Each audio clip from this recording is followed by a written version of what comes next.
Looks like we're there. All right, let's stand for the Pledge of Allegiance, please. I pledge allegiance to the flag of the United States of America and to the republic for which it stands, one nation, under God, indivisible, with liberty and justice for all. All righty.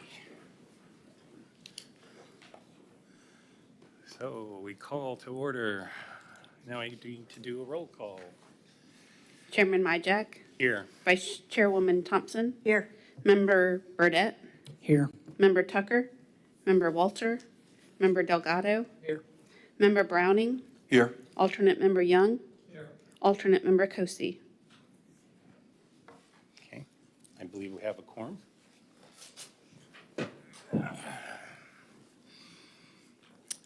All right, well, we did the Pledge of Allegiance first. Let's do approval of the minutes. Is there a motion? I so move we approve the minutes. A second, and as usual, you did just an incredible job, Lori, capturing all of those changes. Thank you very much. Last meeting, we accomplished an awful lot in doing that review, and I think you did an excellent job too. Thank you. Any other discussion? All in favor of accepting the minutes, say aye. Aye. Any opposed? Passes unanimously. All right.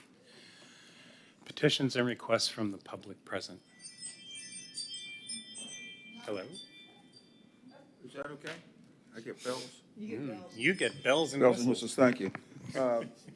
I'm going to introduce myself, Stan Johnston, professional engineer. I haven't introduced myself since the new people have come, and also Lily's been here. I don't know, I've never seen her before. And it so happens is the city of Titusville has a resilience 2019 plan, and I complained about that. I complained about Eddie Galindo and Brad Parrish, that I had made submitted numerous information to the city of Titusville that the city of Titusville is not sustainable, it's not resilient. Oh, and I've even recorded them in the documents, ORB and pages. And it says it's not sustainable. One reason is because of its stormwater management plan, which Laura Lee just handed me a copy of that. Oh, right here it is. Right here it is. And it shows that the city of Titusville is supposed to have outfalls to the St. Johns River, the St. Johns River. It goes under I-95 into the St. Johns River, supposed to be maintained in order for us to have sustainability, and also required by FEMA. So we're violating these laws. I especially want you to listen to this, Lily, because I went and I complained to Human Resources, and Human Resources, what do you call them? They said they did wrong, and there was a revision made. The amendment was made of my ORB and page 2, Resilient Titusville 2019, that's saying, hey, you know, Titusville is not resilient. Titusville is not sustainable. Did you know that? I don't know. Anyhow, it's important for you to know they should have told you that. Ed Galindo, pardon? Yeah, well, she needs to know that because it's a serious infraction by the city, and our boys in community development were disciplined by Human Resources for being dishonest. It's a big deal. So I would like you all to be aware of that, and that Lily should be aware of that. And it's right there in the. It has been amended with my report on this being a reason why it's not sustainable. This is adopted in 1966, and since 1966, the city has there's capital improvements that's requiring millions of dollars. And what the city has done, how much have they spent on this capital improvements project? Not one penny. Not one penny since 1966. Not one penny. They have not spent one penny trying to get houses out of the 100-year floodplain. The 100-year floodplain, if you want to find out about it, has many erroneous 100-year floodplains. Why do they have erroneous floodplains? Because in 1989, they submitted, the city submitted to FEMA information on topographical information that the city fully knew was unknown incorrect. So the city of Titusville is supposed to have a repository for FEMA information that they keep. For example, the 1989 study on the FEMA floodplain. When people go to the repository that the city has, it's completely vacant for that. In other words, the city destroyed the information. Let me say that again. The city destroyed the information that they had in 1989, which was supposed to include calculations and so forth. And in fact, in 2016, Geosyntec did a study on one of the floodplains, and they checked information within FEMA that was not in the repository of the city of Titusville, but is in FEMA's repository for that 1989 update. And there's no calculations. There's no calculations. Calculations are required. So I talked to, maybe you want to give me a little bit extra time. I called up FEMA, and I talked to someone who I've been associated with named Mark Vieira. He's a professional engineer. He's high up there. And I told him about that there's no calculations. He said, oh my God, that's wrong.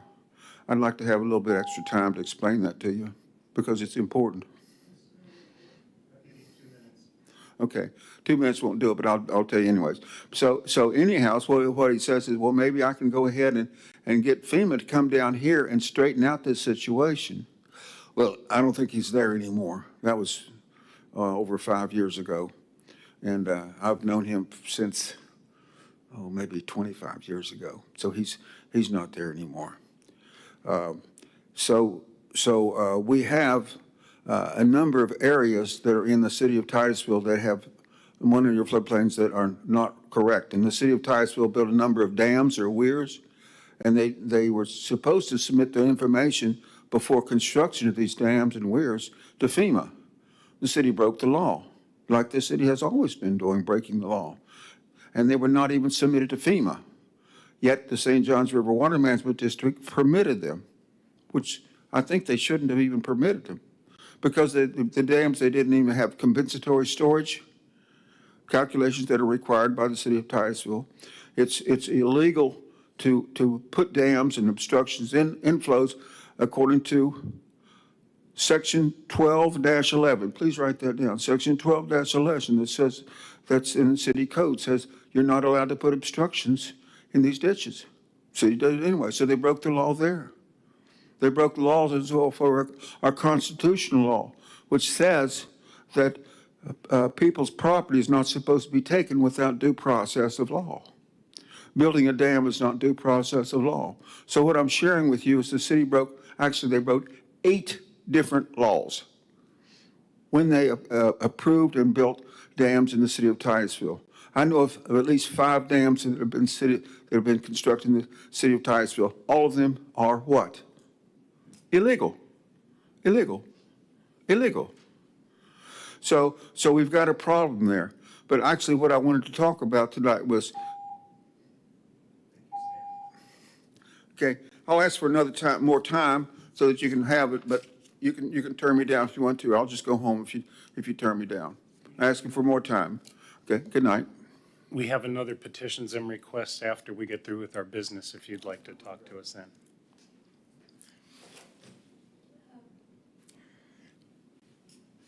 I have a couple of questions, Lily, that I would like to follow up on.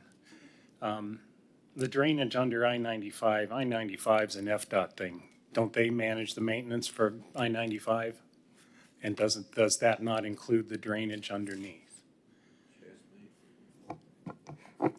I do know I-95 is an FDOT, but in terms of who's in charge of the water portion of that, I'd have to get back with you. Yeah, on. I don't know. I don't know. I think it's worth finding out who, at least who's responsible for the maintenance of those drainage ditches. I've heard Stan talk about them for years, and I've never heard anybody say anything about getting them cleaned out.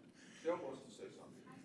Well, we're still in petitions and requests. You've had your time. I need to ask my questions, Stan. So that was my first one. Who's ultimately responsible for the maintenance there? And the other thing was, I think that Stan mentioned that's important is understanding housing that's currently in the 100-year floodplain, how many, where they are, against the current FEMA map and where all that lands. I know from our early days of talking about sustainability, at some point there has to be a marched retreat from the shoreline. The sea's rising, the ponds are rising, the water table will be rising throughout the city. And so 100-year floodplains are going to become 50-year or 20-year floodplains. It's going to continue to escalate. So we need to come up with some kind of process, some kind of policy, how we're going to start incentivizing people to not move back into 100-year floodplain construction. That was the second thing that I pulled from Stan. And then the third thing is he keeps talking about the floodplain and the floodplain map from FEMA. I understand that there were discrepancies. I understand some of the specifics of your issues, Stan, but it would seem to me that the right thing to do today would be to get a hold of the current FEMA flood map and compare that topologically to where we are in Titusville. And anything that falls below your 100-year floodplain won't become apparent in this new map. Would that not satisfy you? And then we begin fixing those problems? The reason being is what I explained in a telephone conversation, I think it was yesterday, day before yesterday with Ms. Thompson. And that is that this document right here.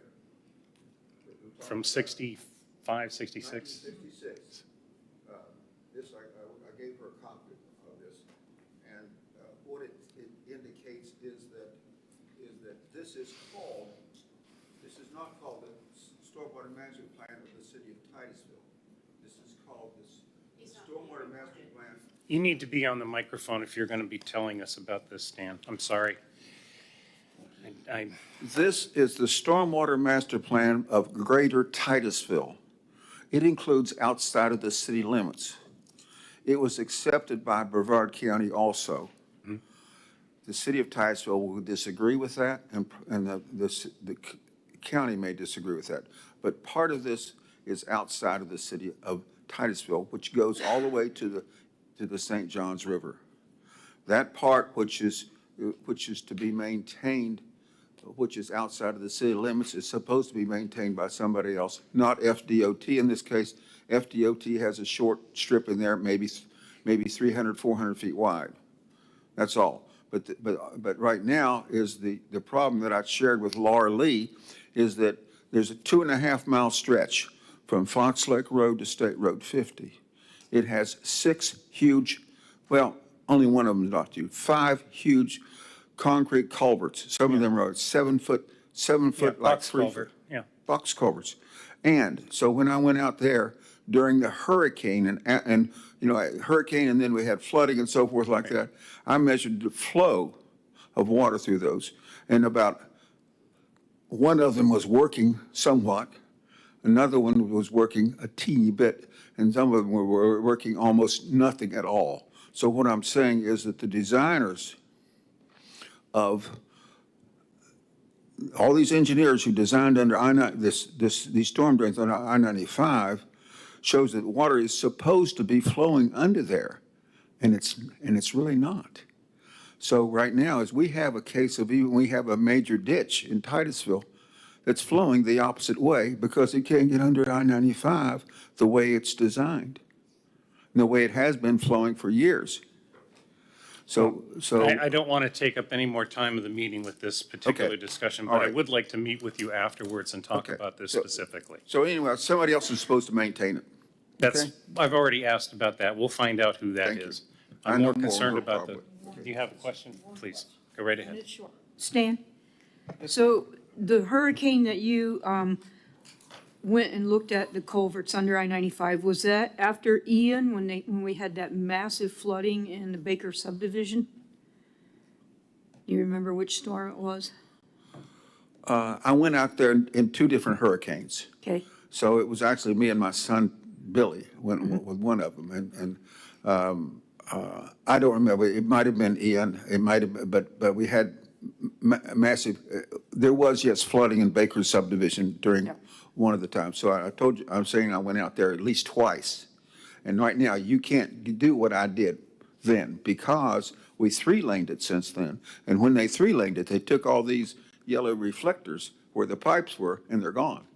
And it's very difficult to find the pipes and the culverts. I was able to find them then because they were easy to find. Just thought I'd note that. Thank you. Anybody else? No? Yes? Just one question. That report that he keeps, The Right. 1966 report? 66 report, that was not FEMA. FEMA did not exist in 1966. That's correct. So therefore, it was written under a totally different set of rules and circumstances that probably did not come to light until post-1979. Right. I-95 was already built. Yes. So I'm trying to get the chronology here correctly because, I-95 was built in 63. exactly. So therefore, FEMA might not have be part of it at all. Right. Predates it. And thus may not have any records at all. Because they just did not exist as a government agency. Maybe FDOT may have something, because FDOT was around Florida DOT. And so, but if we're calling out FEMA and doing this through FEMA, FEMA did not exist No, I was calling out FEMA for the flood maps of today. of today, That was the yes. third, that was my third Right. bullet, But not they're not gonna go back to 66. Correct. They're not gonna go back to when 95 was built. right. So I'm just trying to make sure that the data is apples to apples and agency to agency. Yes. Otherwise, the search is, we're going down a rabbit hole Okay. that doesn't have the data. That's correct. No. Not correct. So FEMA did not exist in 66, Stan. I know that, but there's drainage laws that have existed for over 300 years because we got our. Okay. You're not on record. This is on, I cannot deal with 300 years. yeah, all right. We're still in petitions and requests. I don't have any more questions. Thank you, Lily. Common law goes back hundreds of years. Thank you, Stan. my light is on. Oh, sorry, Laura Lee, I didn't see your light was on. So, yes, you're right, FEMA did not exist in 1966, but that stormwater master plan was done then, and it was approved by the county, and City of Titusville didn't follow some of the things that are in it. There should have been a lot more drainage under I-95. It was called for in that plan, big canals that don't exist. But the point, that's relevant today is that these culverts exist under I-95 and they are blocked with sediment. And so if you're trying to drain a pond and the culvert is full of dirt, then the water level in the wetlands is going to go up until, we shouldn't be flooding the way that we do if those culverts were being maintained. That's his point, or one of his points. That's exactly where I wanted to go with my first bullet, so. Well, again, right after the Hurricane Ian, if you go on South Carpenter, on Harrison, before it becomes South Carpenter, there are two lots there And the city, the last hurricane, actually was digging in there. What happened was, they were trying to get to those culverts and those pipes. Those pipes run underneath Harrison, across 95, onto the property that used to be a horse ranch. Okay? The dump wasn't a horse ranch. No, but It was sold to be for horses, but that was so they could fill it in. okay. No, that's next door on the other side. That's the Horse Anyway, Sisters. the big piece of property live there, across. Okay? Yeah. And so consequently, the city tried to clean that and it flooded. And if you want to see the pond that was created between two houses, just drive on Harrison and before you go over 95, you can see it. It's still holding water because they had to stop because of the soil sediment building on the other side. And they're still trying to figure out what's going on because they could not go underneath Harrison to go onto the property to drain that pipe. But there was work done by the city, and I think that should be in the logbook the city has. And that was right after Ian. There's a lot that became flooded because I go by there all the time. And I saw it all happening, and then all of a sudden it's a lake between two houses. And I'm going, that's great. And then the drain came to mind. And this is way before I ever joined this organization or any organization. As an engineer, it was something to look at and go, what's going on here? Let's do that. Okay, but you can drive on Harrison and you can see it. Stan, you can see I know what that you're lot talking about. flooded today.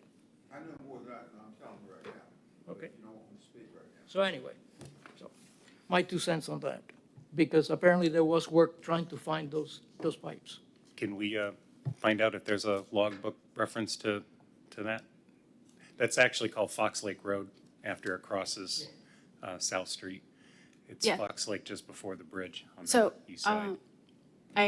from what I'm hearing, I did want to also remind about the maps, about the updating the maps. That's a whole part of the vulnerability assessment, that initial engagement that we had. Sustainability is a iterative process as elements and parts of the system change. The whole thing has to keep up with that. So right. it's something that is part of this not new, but this ongoing push for resiliency and things that you're talking about that will help us march forward in the future. So those are being handled Yeah. in a sense. Yeah. That's good. Oh, one more thing. A part of the Resilient Titusville has the ability for people to identify a flood. We're now taking in that information. You can drop the pin on a map. You can take a picture and upload it so we can capture that data. It can be a grassroots initiative effort. But that is live now on Resilient Titusville. If you have that information, That's excellent. Did you hear that, Stan? Start putting your pins in. Collect your pictures and put your pins in on the map where there's flooding. Mark it. Where they're doing what? Resilient. Go back and watch the tape. You're not paying attention. Can submit pictures of flooding on their website, the city's website. Yes, we're looking for that information that you've been offering for so many years. And I knew the size, the diameter of the pipe and where it is, Thank you. Mr. Delgado knows about. Yes, it's on the Titusville webpage. It's a 30-inch diameter RCP. All right. What do we got next? Old business. Pardon? I said it could be there, Stan. Oh, I know it, I've seen it.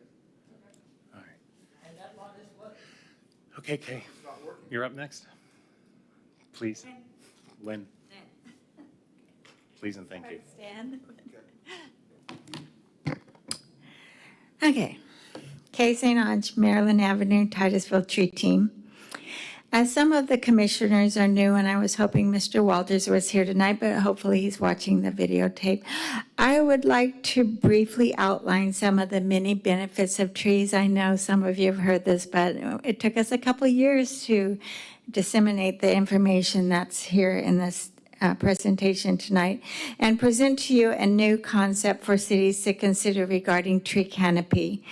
So, cities across Florida recognize the value of large shade trees in fostering economic growth, improving real estate values, and creating more attractive, walkable business environments. The GreenWorks Orlando initiative aims to increase tree preservation to boost economic development, transforming Orlando into one of the most environmentally friendly, economically and socially vibrant communities in the nation. The presence of large trees can add from 3% to 15% to property values throughout the neighborhood, thus increasing property taxes within a community. Indeed, increasing preservation of trees within a community will positively impact its economic development. I'm going to read that again. Indeed, increasing preservation of trees will positively impact a city's economic development.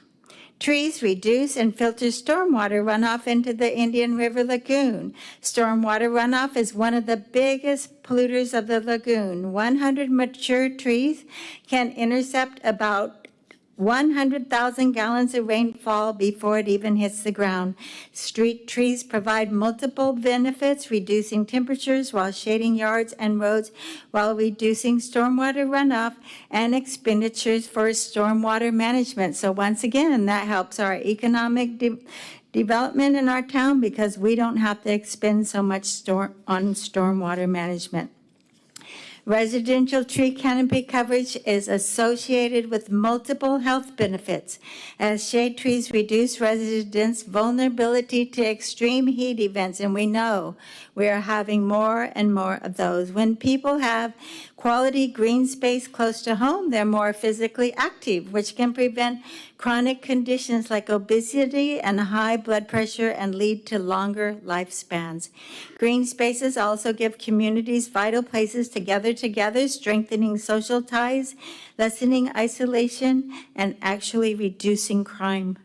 Tree canopy varies widely depending on social economic status, income, and racial makeup of a neighborhood. Addressing inequalities in tree distribution is essential to ensuring that all communities can enjoy the many benefits of trees. American Forest Online Tree Equity Map provides details of tree canopy, income, and race in Titusville and other communities around the world. So you can go to their website and see each census block what the tree canopy is, what the racial percentage is, what the poverty level is. So that could be very important to our new commissioners. So let me ask you, have you heard of the 3-30-300 rule? This is a new standard for creating healthy, green, equitable cities. The goal of this standard or rule is that everyone should be able to see at least 3 well-established trees from their home, workplace, or place of learning. As well, everybody should have at least 30% tree canopy coverage in their neighborhood and live within 300 meters or 984 feet of a high-quality public green space of at least 1.25 acres. So this is a standard of goals that cities would like to see happen. In 2021, Cecil, oh my goodness, his name is this long, but I'll give it a try, Konajinjik of the Nature Balance Solutions Institute introduced this set of objective benchmarks for cities seeking to provide their residents with adequate access to nature and the benefits of exposure to natural settings.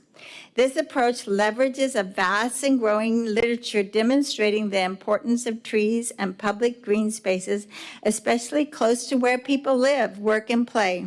I just have another minute, maybe? Okay. For mental health, physical nature, and climate adaptation. So I said this idea, this 3-30-300 rule is being considered around the world. The UN is recommending the use in a policy brief, and I have the long title for this policy brief, but you can look it up online. Put in the UN's recommendation for 33300. St. Petersburg, Florida includes the 33300 rule as an additional target for consideration in its tree canopy analysis. So what I'm asking of you is to do your research and look up the 33300 rule and consider it and its many benefits and how many cities and communities around the world are starting to implement this and give it thought on how that it could be considered in Titusville. Thank you very much. All right. Anybody else? Yes.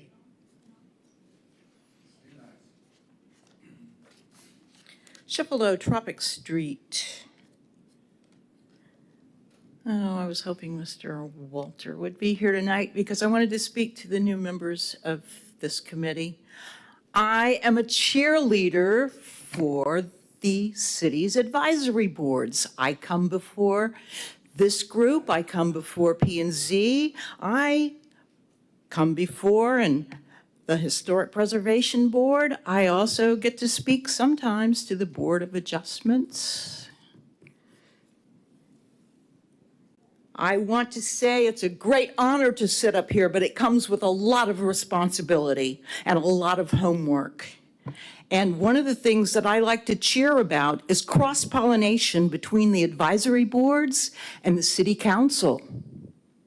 I never see some people from some of the boards at any other meetings except for Ms. Thompson, Chairman Myjak, and now Mr. Browning, who is a member of the tree team, so he shows up occasionally. Our environment is being taken away from us by death by 1,000 little cuts. And it's imperative on the advisory boards to keep up with the things that are going on in this city that not only relate to your board, but that relate to the city as a whole, especially groups like yours and P&Z, because you make decisions that affect people's lives. I'm on the Historic Preservation Board. All I can do is say, yeah, that's a nice old building. Too bad it's going to be torn down. But you get to do real things. And therefore, I feel that it's very important that you not just once or twice a month, I don't know, I only get to sit up here once a month, but however often you get to sit up here, you need to be sitting out here at the other meetings because there are things that are happening that are detrimental to our environment. For instance, setbacks and buffer zones are getting messed up because staff wants to expedite things for developers. And speaking of expediting things for developers, they're wanting to mess around with our critical root zone that we're talking about trying to increase. Mr. Browning has given us the details. They're wanting to not have 25% tree canopy on multi-unit developments because it slows down the permitting process. I say, if it takes 50 days for somebody to get a permit so that we can save a few trees, have some LID, low impact development involved in the construction after the destruction of the property, I think that that's valid and important. I think that we should really give great thought to saving what we can. And my favorite thing, I'm going to say this. No, I won't say this because we're being televised, but I'll come another time and tell you my little song I made up. And now is a very important time. There's a lot of stuff happening, and it's happening very fast. We're finally going to get a new city manager. And I think everybody, not just citizens and not just people like me on the advisory board, but people like you need to be involved in the process and demand that the citizens and the advisory boards can have some help, something to do with the process of bringing a new city manager on board. I think that we should help define the profile of the type of candidate that we're looking for. We want somebody that's environmentally conscious, and that's somebody that won't worry about the fact that it may take 50 days for this developer to get a permit because we want to save some trees and some wetlands. So I'm urging you to get involved, to stay involved, not think that your only job is on the Titusville Environmental Commission. Your job is for the city. You are in a position of great honor. Not everybody gets to be up here and sit in these seats. It's important, but it's also important to be out here sitting in these seats when some other group is sitting up there making decisions about our environment. Thank you for letting me come and rant. I love this group. Thank you. Thank you, Tony. Anybody else?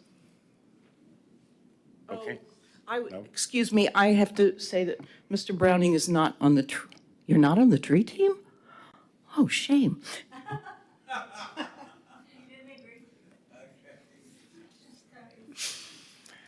All right, I guess we'll move on to old business.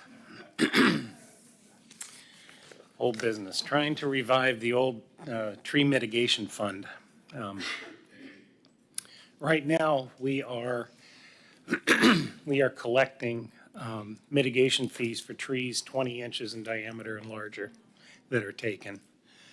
That fund needs to go someplace, and I propose that it go into building and maintaining our municipal tree canopy, our municipal forest. And this was sort of an outline idea that I had last year. We punted while I was up in Maine on a sabbatical, and we finally brought back to the table here. So this is the outline of an idea, of a concept, of a policy that we would be recommending to City Council. And it needs to be fleshed out. I basically have just outlined the things that I think need to be incorporated into it. There may be other things that you think we should add, and there may be some things that you think we need to remove. There's no ownership here. This is for us to develop and us to build. So the floor is yours. Tell me what you think, what we want to start talking about first. Laura Lee? So, do we know how much is left out of the tree mitigation fund now that these gateway projects are going in the ground? Is there anything left? I don't know. You could ask staff, but I don't know.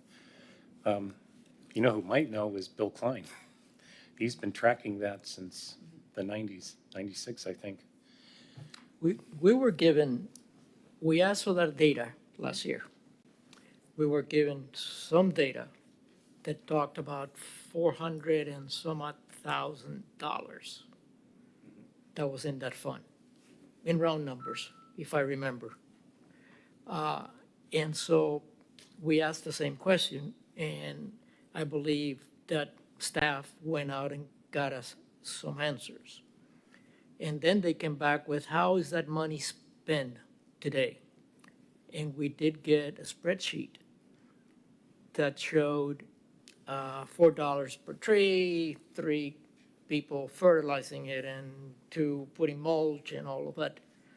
And that ate up the whole budget because the city was not spending a dime from budget to do trees. It was actually using that money specifically to do maintenance and to trim. That's one thing that's stuck in my mind, how much we were paying for trimming trees using people that were already employed by the city and paid from the budget. And so I think that data may be available. I'll look through my stuff, and because it was given to us in dribs and drabs. That's correct, yeah. But we do have the data that we ask. It's just that we could never come to a conclusion, Mike, while you were gone, Right. to bring that and say, wait a minute, these guys are already city employees. They're already been paid. But now you're charging us by tree, every tree $4 or whatever it was. My understanding was that most of that money was converted into the gateway projects. Well, they claimed that, but there was a residue because the permits Yes. keep mounting. So therefore, construction keeps going on, and That's right. the pipeline is open. Yes. And money was coming in. Like I said, the number that I remember was in the $400,000 range. Lily, can you track that down for us and find out exactly how much money is still left in that mitigation bank? And that's I'll- coming in from new development for the trees that are being taken out. And I'll look through my stuff to see how many of those pages Please. we have as were given by staff. Mm-hmm.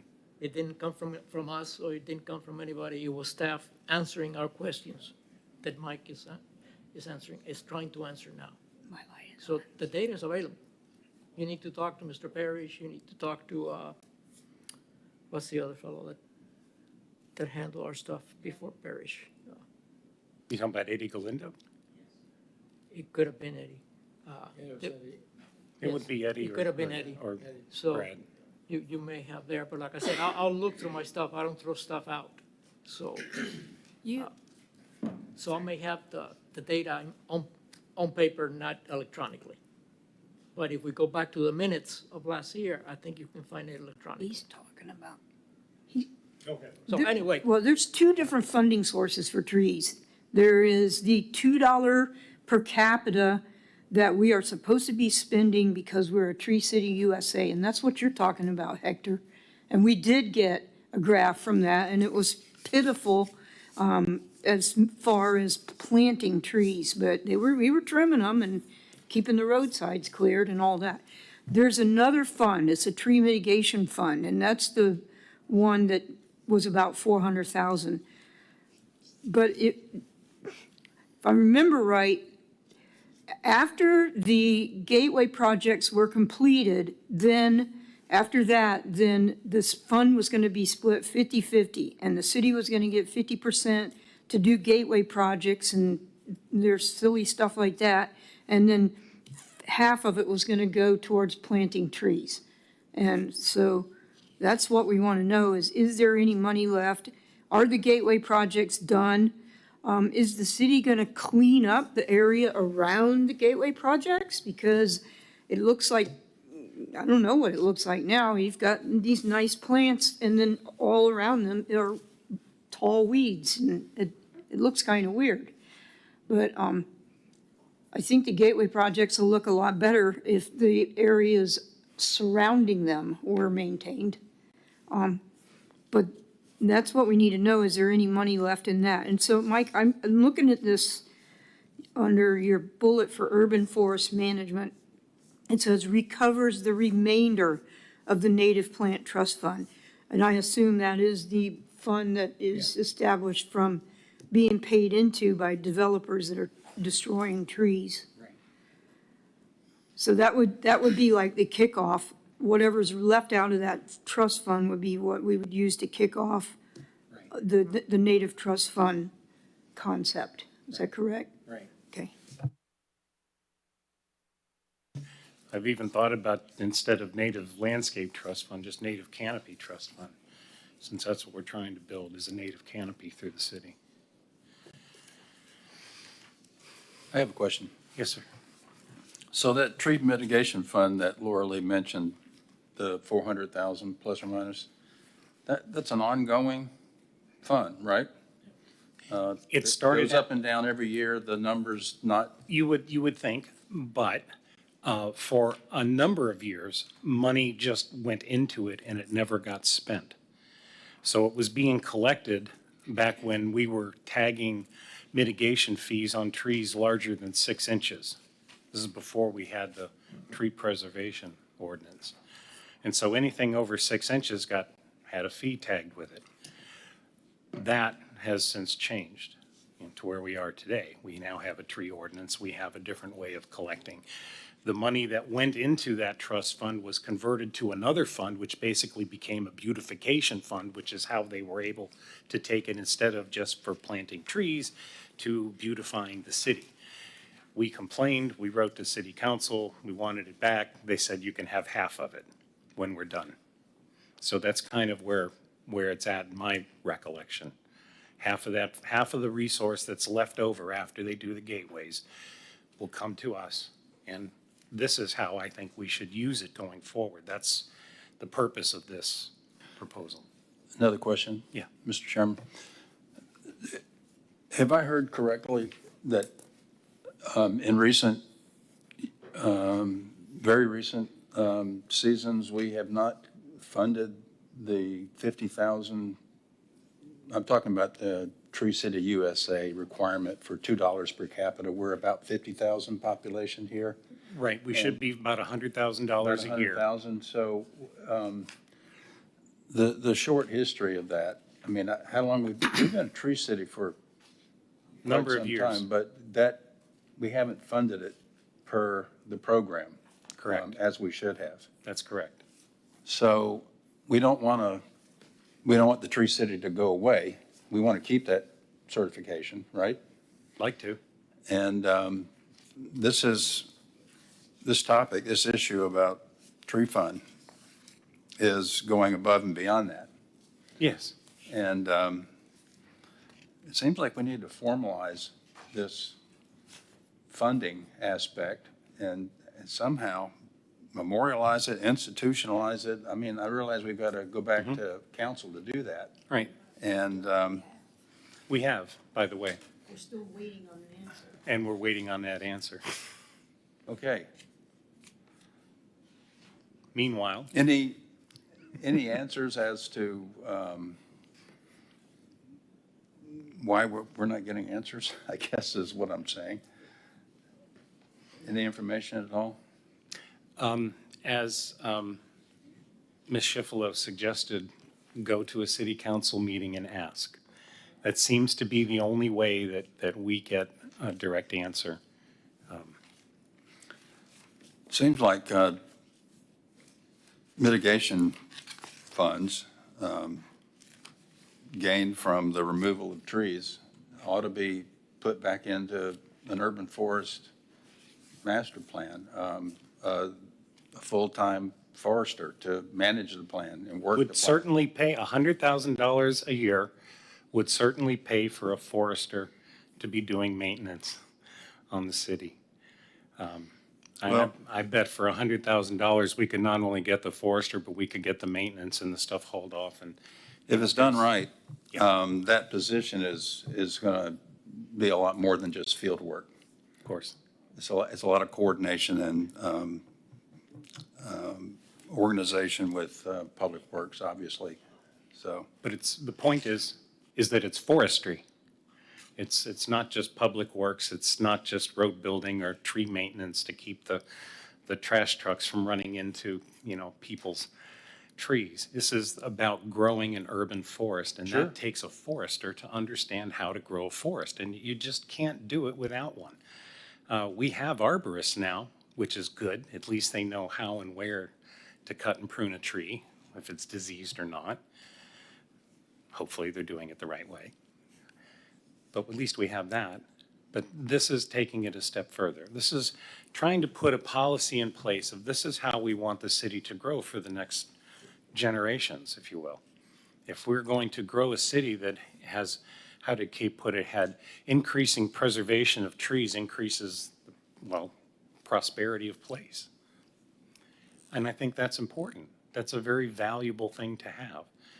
So I think a policy that says that we're going to grow our urban forest because it's going to make this place more prosperous is a very straightforward thing to do.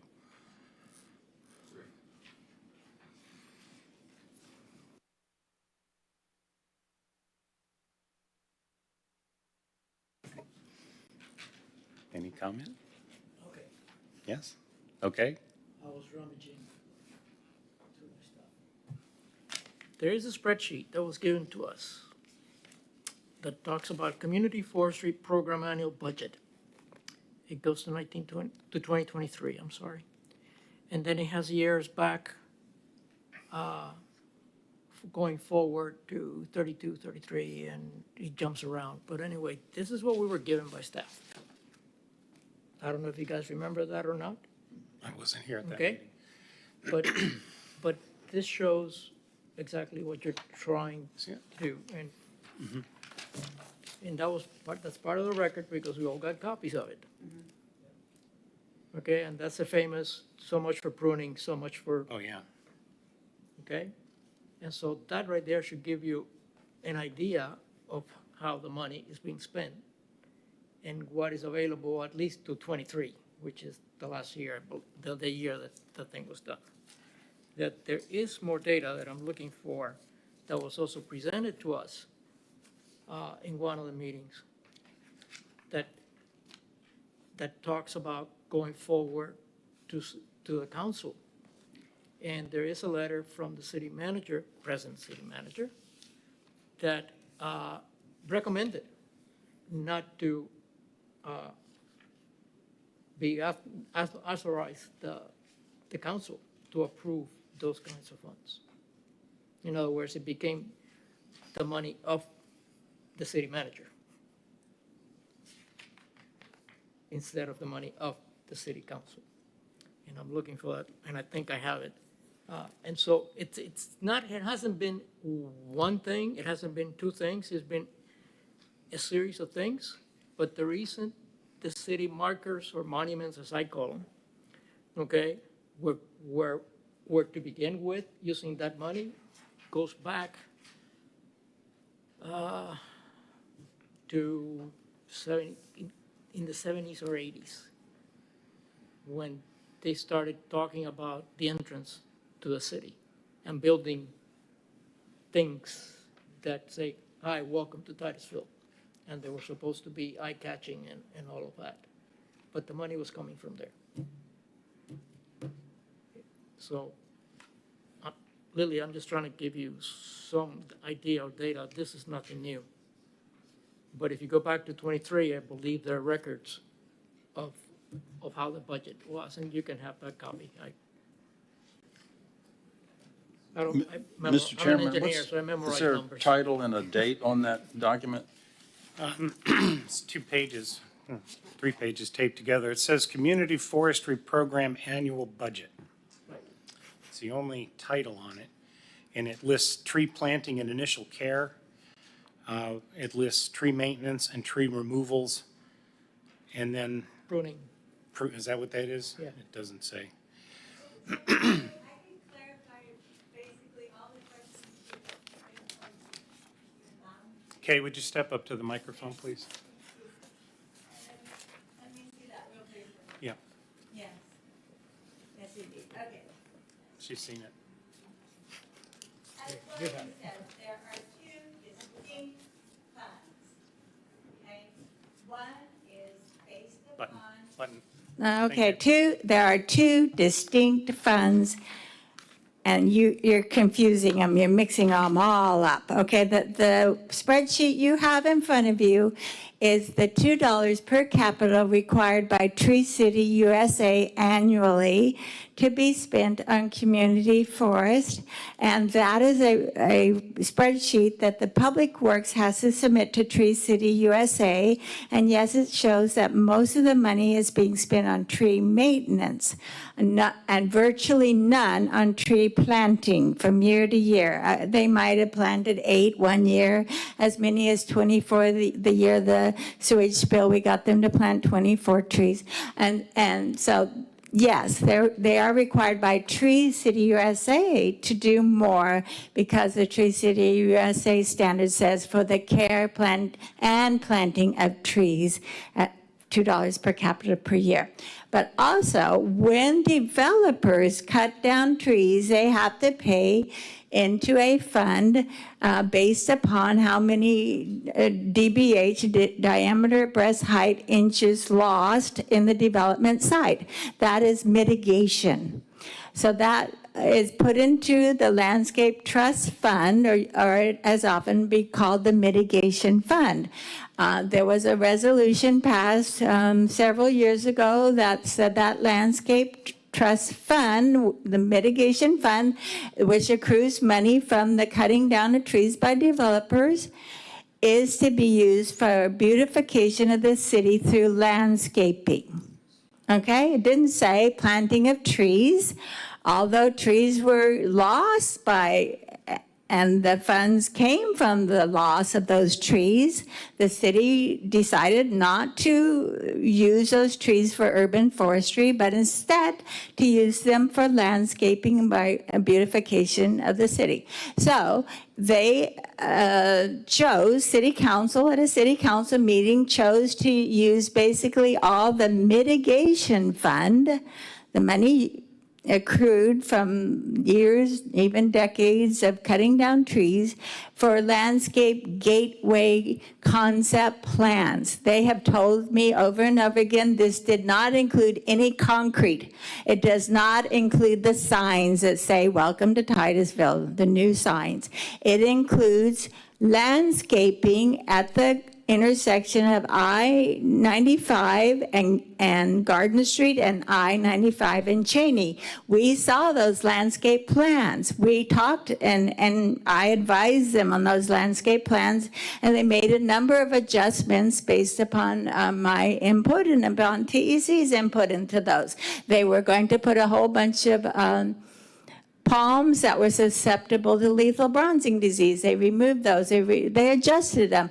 I have seen that they are starting to build that at Garden Street, the intersection there of Garden Street and I-95 on the east side of of the freeway on Garden. Same thing on Cheney. They were going to do a number more of them, but because it was going to take more money than they had originally thought, they decided to at least initially just start with those two.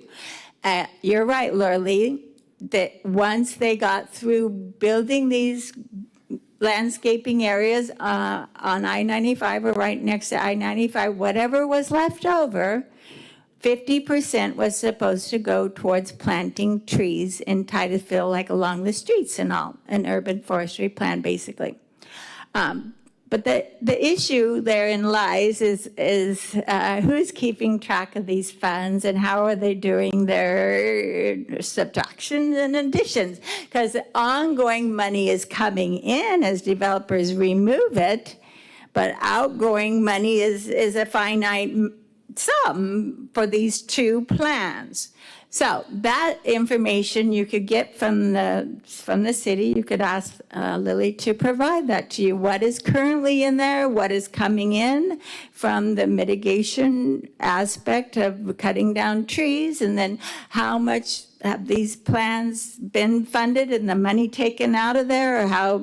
I have asked the city repeatedly for how much is in that fund, and then repeatedly it's a different fund. Some 400, 500,000, but then I never know how much has been taken away for the landscape plans there. So it's something to inquire about. I hope that cleared up some things for you, and if you have some questions that I might can help with that, I'll be happy to continue to try to provide you information.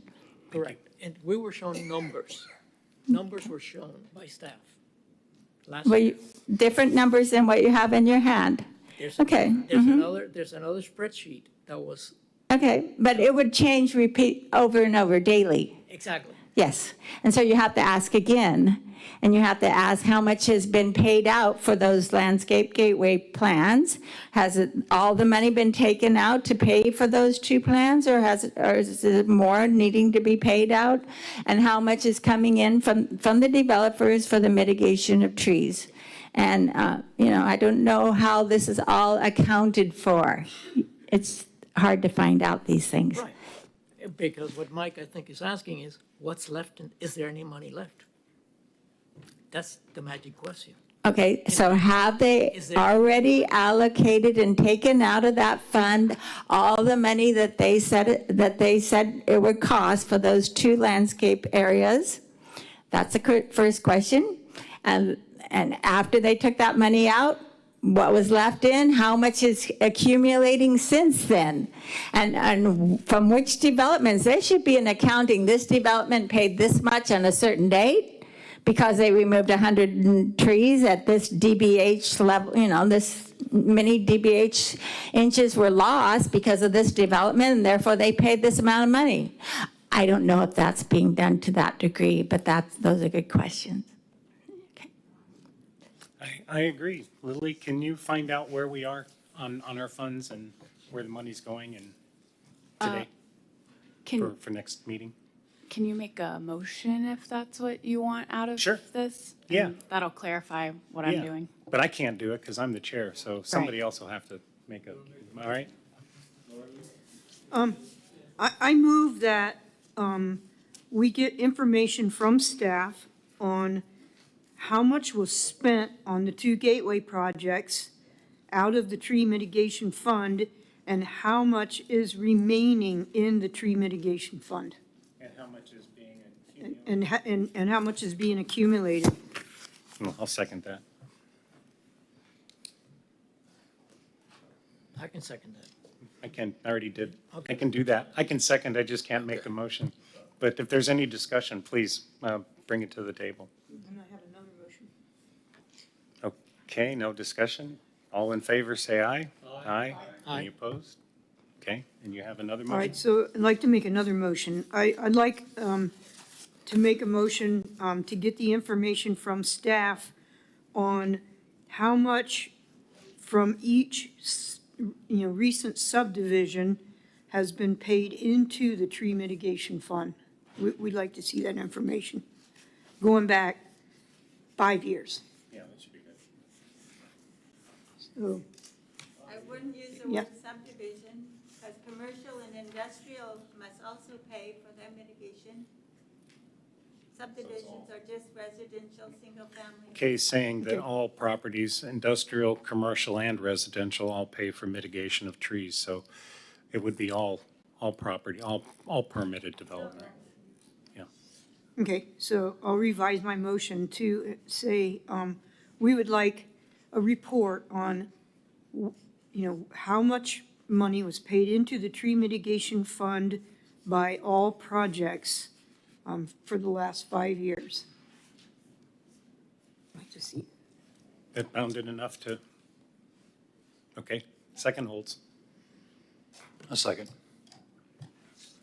We have a third. Okay, any other discussion?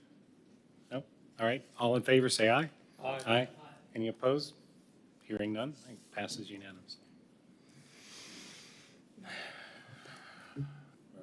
Well, we're supposed to be talking about the Native Plant Trust Fund. Yes.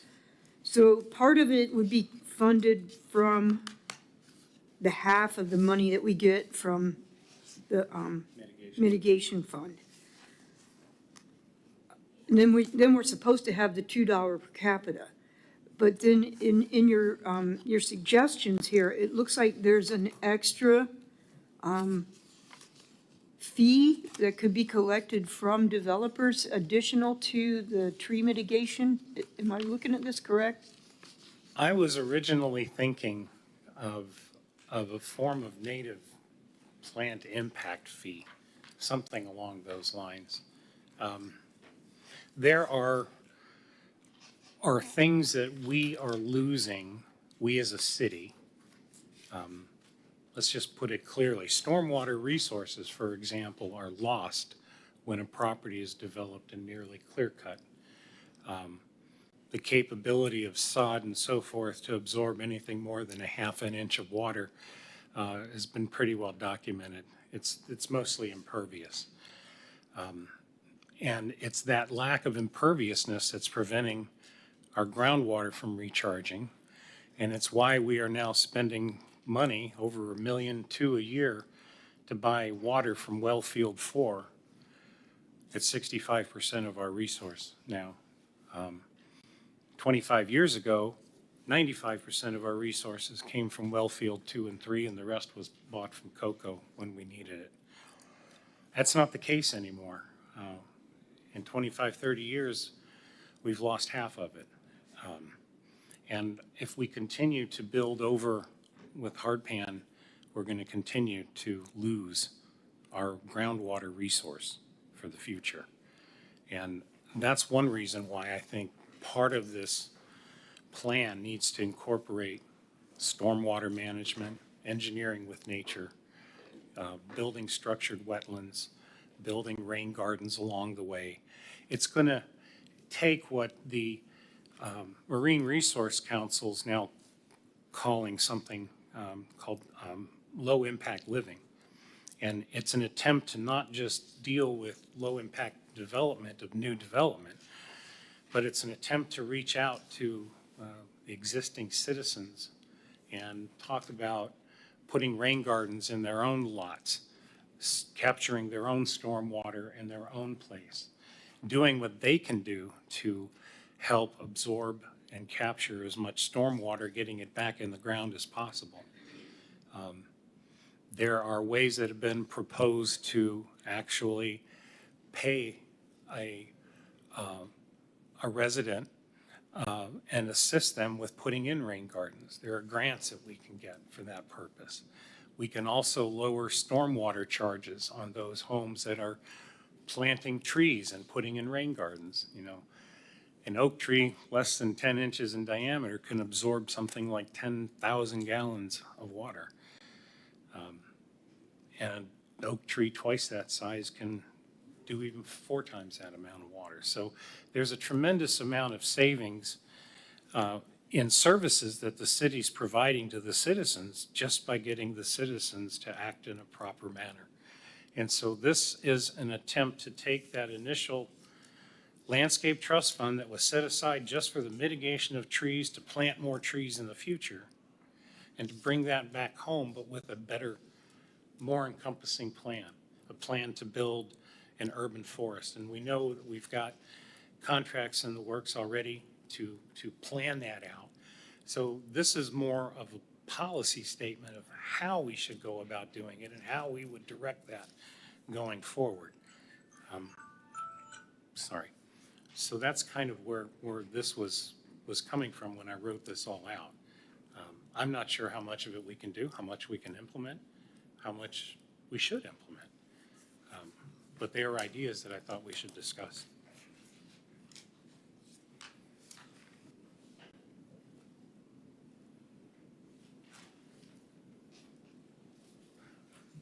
I have a comment. I would love to see a significant portion of mitigation fees going towards paying a salary for an urban forester. And it's kind of hard to move money around if you know you got to pay the forester's salary. That's one sort of a built-in hedge against moving the money and, oops, we don't have money to pay the forester now. We got to let him go. So if you got somebody in place that's taking up a significant part of that budget, you had a comment here about under LID development, recovers up to 50% of mitigation fee. I realize this is a draft, okay? Yeah. And is that just an idea for a dedicated area where? The idea was like what Laura Lee was suggesting, that I had another kind of an impact fee associated. And that's what I was thinking was if we were to charge an impact fee, let's say somebody comes in, there's 100 acres of essentially virgin forest, and it's not been disturbed. That land has certain recharge value. It has stormwater resource mitigation value. It has aesthetic value to the community as a whole, and it may be accepting groundwater from neighboring parcels. We just don't know. It's a big piece. And so there's a set of resources there that right now are being undervalued when we allow that land to be completely bulldozed over. Sure. And what I was thinking was that we would find a way to provide that mitigation fee off of those lands that were otherwise undisturbed, and that they could get or retain half of that fee if they chose to use the incentive of building with LID. If they chose to continue to do what they're doing today, then they would be taxed, if you will, with this impact fee. And they would pay that and go off and build their development, which is what they do right now. They cut down trees and they pay the fee and it's business as usual. All I'm saying is that if we instead take that money and we do some creative things with it, one of them is offer it back to the developer, a part of it back to the developer if they chose to use LID techniques instead. We give them an incentive to do LID. That was where the 50% rebate came from. And then I got to thinking, well, we need to do the same thing with requiring our plantings to be native. And so if we go, I came up with a graduated scale that they have to do a minimum of 25% native, but they don't get any benefit from that. But if they go up to 80% native, then they get another 25% of that rebate back. That leaves 25% to go into the canopy restoration for the city, Or, paying a forester, which is Well- part of the same thing. if land development regulations require them to do 75% native, I mean, that's a requirement, as opposed to giving the money back, to, the mitigation funds back to them, some percentage of that. I'm all for carrots, not sticks, in most cases. My experience, working at a planning department in another city, is that for some reason, developers just have a hard time understanding the benefits of conservation subdivisions. We had a hard time getting them to buy into it. I don't know why. Seems such a glorious idea. Conserve land for all sorts of good purposes and just build. We'll let you do small lots, we'll let you have the density you want, but you got to save this much. And it was just not a very popular program. So it makes me wonder how much money we would be able to get out of incentives, as an example, for LID work. And seems like it needs to be more dedicated. Something needs to be more dedicated and hard, because unless it is, we're not going to afford. I'm wondering where the money's going to come from to afford a full-time forester to manage the urban forestry program. And it does need to be managed. We can do the urban forestry grant, get all that done, and get the management plan set up, but it takes a lot of work to manage it. Does anybody know how many trees we have in the city?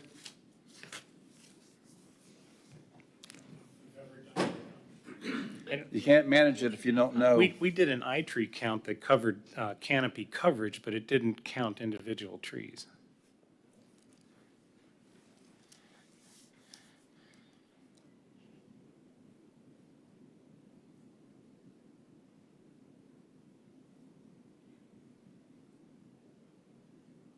Any other comments?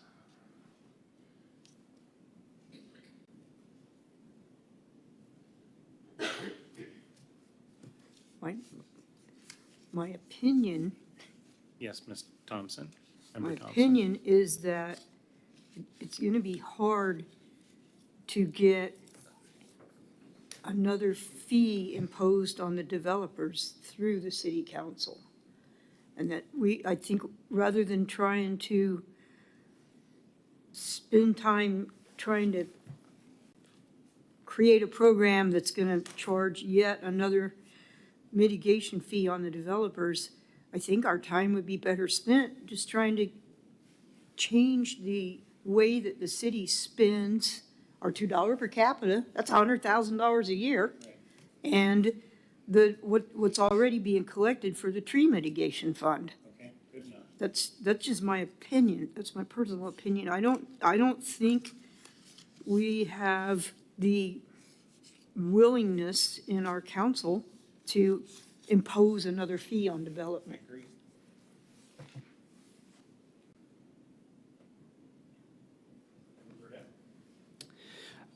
So I'd had about 5 pages that I wasn't able to share before because I was finalizing some things on it. However, I had done a little bit of research of different things that were innovative that different cities have done. Somebody had mentioned about the amount of trees that we have. One idea is New York City. They actually have a tree map, basically almost like off of a GIS system, and they actually map out each individual tree, like hundreds of thousands in all of New York City. Titusville is obviously a lot bigger, or a lot smaller than New York City, and has a lot less trees. Even though New York might have more funding, we have a lot less trees to deal with. Something that they do on this website or app is it includes the classification of the kind of tree, the trunk diameter, the location, and it assigns a tree ID number to use for inspection or care logs. It also calculates the benefits of each tree by yearly estimates of stormwater intercepted, energy conserved, air pollutants removed, and the total annual value. It's an incredible website, which I will have these pages sent out after the meeting if I'm able to. But I think something like that implemented in Titusville would be a good foundational thing to integrate technology with the environment to be able to monitor our resources more closely. Can I speak to that one? That's the basic elements of an urban forest program. You cannot manage how many kids you have in your family if you don't know how many kids you have. I mean, you have to know what you have in order to manage it. That's the basic, fundamental. I mean, every tree has to have a number, like you said, and you cannot prioritize work on trees unless you have somebody going around and looking at those trees and determining if that tree is in poor condition, if it's, lost because it's too far gone, or whether it needs some work, pruning or whatever it is, watering, new trees, those kind of things. That's what an urban forest plan does, is it quantifies and qualifies and prioritizes, and it has to have somebody doing that daily in order to keep on top of it, even in a small city like Titusville. Sorry, Kate. No, I'm waiting, I'm going. We had a tree canopy, an urban forestry canopy assessment done like 2 years ago, okay? And at that time, TEC, it did not count every single tree. That would be a tree inventory. This was a canopy assessment, and it had a whole bunch of information. And we also have referred to American Forest data a lot as well. And we have tree plotter information and night tree plotter information. But because we're not an urban concrete jungle, we have a lot of large wooded acreages full of thousands of trees within the city limits. So if you're talking about counting every tree in the city, we're talking about millions of trees. But if you're talking about, I've been to cities where the only trees that are left basically are the ones that the city planted, that's a totally different story. So we are an urban forest. We have residual forest in our community that are owned by private citizens, large wooded acreages that are still retained, but they are dwindling fast. Then we have the trees that are owned by that are on public land, owned by the city. Now you can count you can try to count those, but those include parks too that have lot of trees that aren't maintained. They're just left wild, you know. So we do have trees like that as well. So to do a tree inventory in a town like ours that has a lot of trees on private and public land is quite difficult. But you can do a street tree inventory of those trees in the right-of-ways. We have had that done too. And we also have an urban forestry master plan grant that has already been approved. The money is not yet in our hand, but we know what that plan will provide us because of the RFP. Then there are other grants that we can apply for a tree inventory. But so far, you know, every couple of years, we've managed to force them basically to apply for another grant to get another study. But these you can ask the city to provide you the urban forestry canopy assessment, and it had many recommendations to increase our trees. But the city is not willing to follow the recommendations. We also had an urban forestry master plan and street inventory done in 2013 that the city refused to adopt, period. The city did adopt the tree canopy assessment, but they have not yet followed through with the recommendations that were provided by Planet Geo. So it's not a matter of not having the studies. We have the studies, we pay for the studies, but the city may adopt it or accept it, but don't actually implement it. We beg them for an urban forester, beg them, but Okay, they were unwilling to provide one. Can I clarify something? As I understood Mr. Burdette, he was merely referring to the program that is daily managed in the city of New York. It's not the canopy assessment. Basically, it is an inventory of individual trees owned by the city. Owned by So the it's on- city. It's on I didn't hear public that land. part. On public land. Doesn't have anything to do with trees on private Okay. land. Another matter altogether. But our city owns parks that are full of trees And that were not planted. They are just woodland. Right, and every one of them should be counted.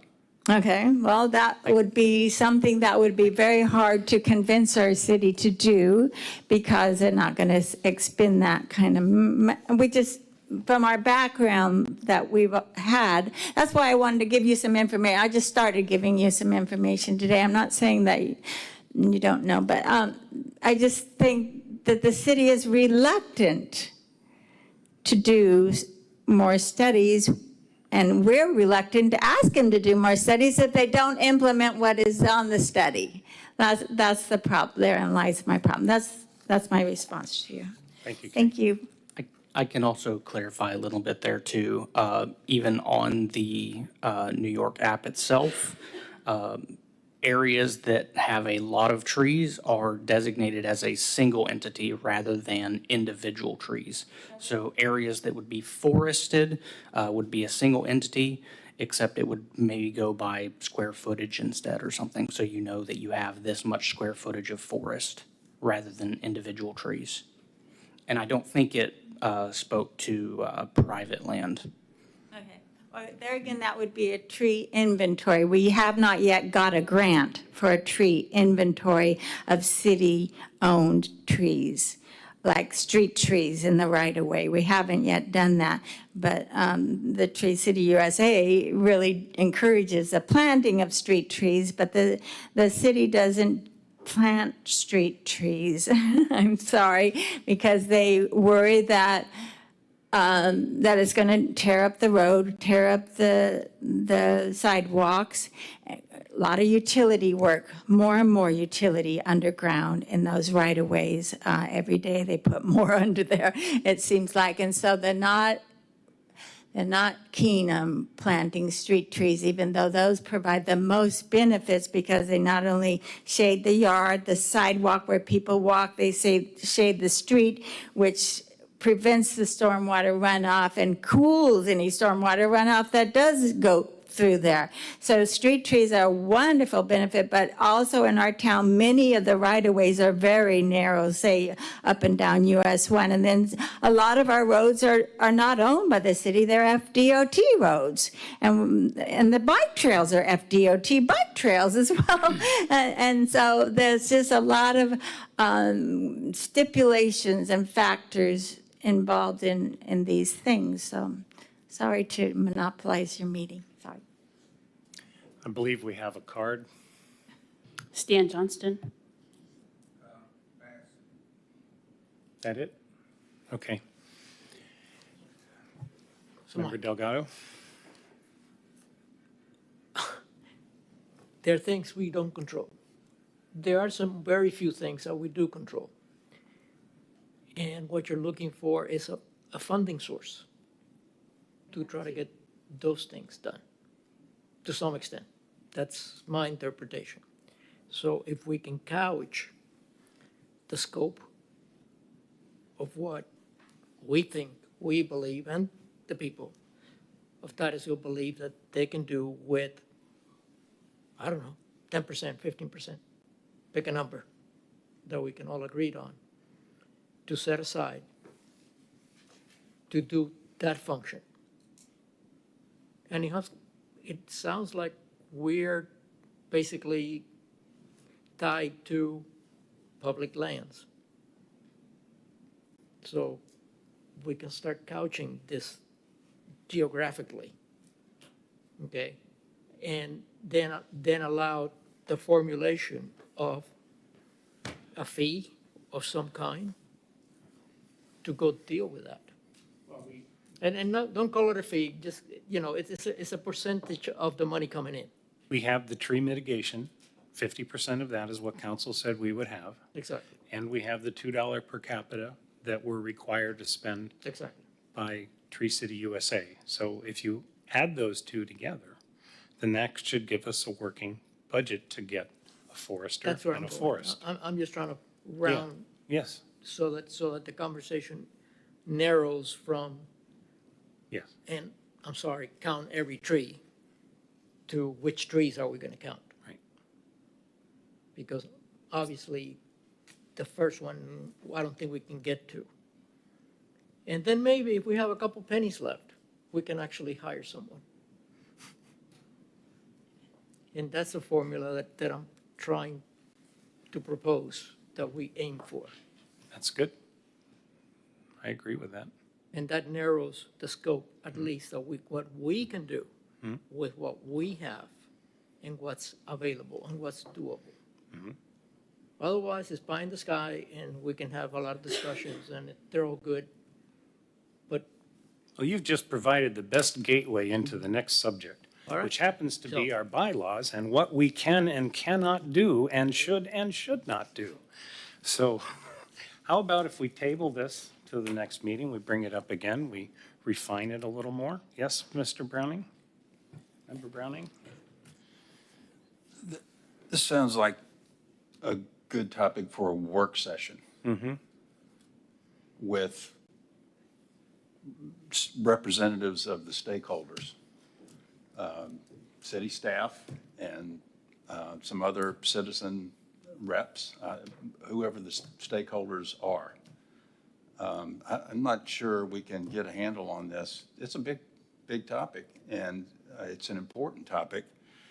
I'd love to see a work session outside of the TEC's normal meeting, workshop. special meeting, if you will. Okay. Like a sometime. Saturday morning workshop or something? I'd be up for it. Yeah, sure. That sounded an awful lot like a motion.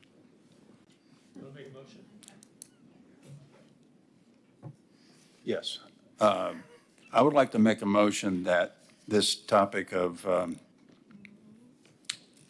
the Landscape Management Trust Fund and all the related tree maintenance and funding issues be moved over to a special meeting, a work session, if you will, Okay. to be flushed out and hardened, some kind of a program. Is that simple enough Is there a second? for the, You, is that motion simple enough to? Are you asking For a special meeting or work staff session to on coordinate a special meeting? Special for- workshop special workshop. For on this topic, Okay. on a Saturday, okay. for I the think- public I think to we come, Got it. Right. for the Sorry, public can- and staff to join us. Can you rephrase it again? Sorry. From the top. So did you, Started from motion or the, not? motion from the top, rephrase. okay. I think we should organize and have a special meeting / workshop to delve deeper into this and solidify goals and objectives. How's that?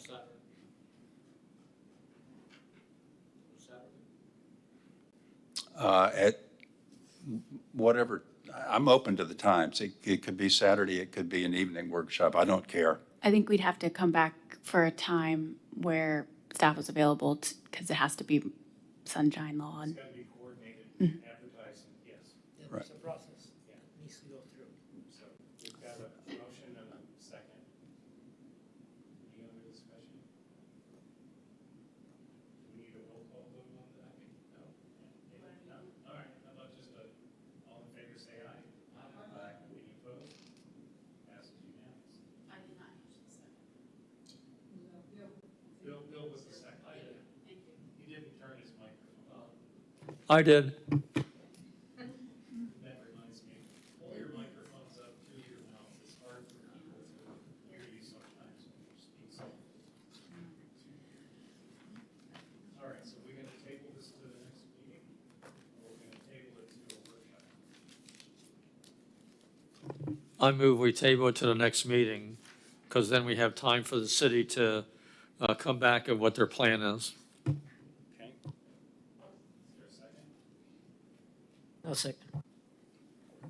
Any other discussion? All in favor, say aye.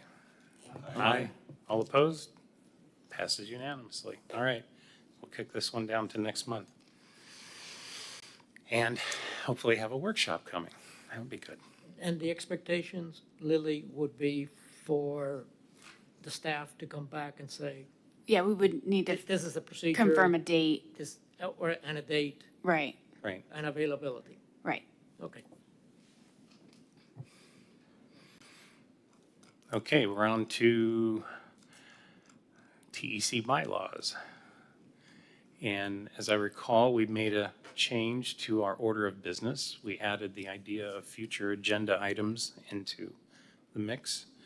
And per our bylaws, it has come back before us with those changes in writing for us now to approve and send along to City Council for their adoption. Yes, so I will enhance a motion. I move that the returned written bylaws from the city with the modifications be approved and accepted. Second? Second by Member Browning. Yes, Member Thompson. While we're talking about, well, I guess this would be something different, but we had, like, under Article 4, election of officers and vacancies, it states that the chairman and the vice chairman shall be elected by the commission from its membership at the regular meeting in November. Well, we almost had a situation this year because the council didn't fill the seats until January or December, I don't know. We had an election and your vice chair almost didn't make it onto the committee. It seems dumb to have an election before the city council fills the seats on the commission. Aren't commissioners appointed when a vacancy occurs? I mean, I know there's a time frame. We serve for 3 years or so per, and then we ask whether we want to renew or not. Just says 1 year. 1 year? Apparently, Well, the elections are for 1 year. that process took place after we had our We elections. had them in January. Huh? The elections were. No. Our election was in November, just like it says here, because it says we had to have them in November. So you and I were elected the chair and the vice chair.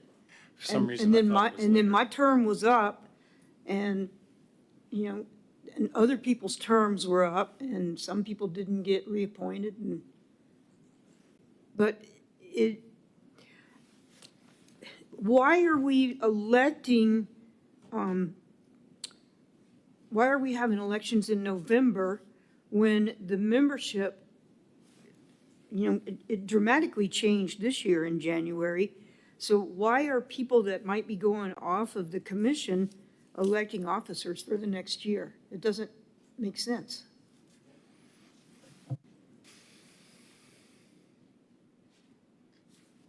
The election should be held after new members are seated.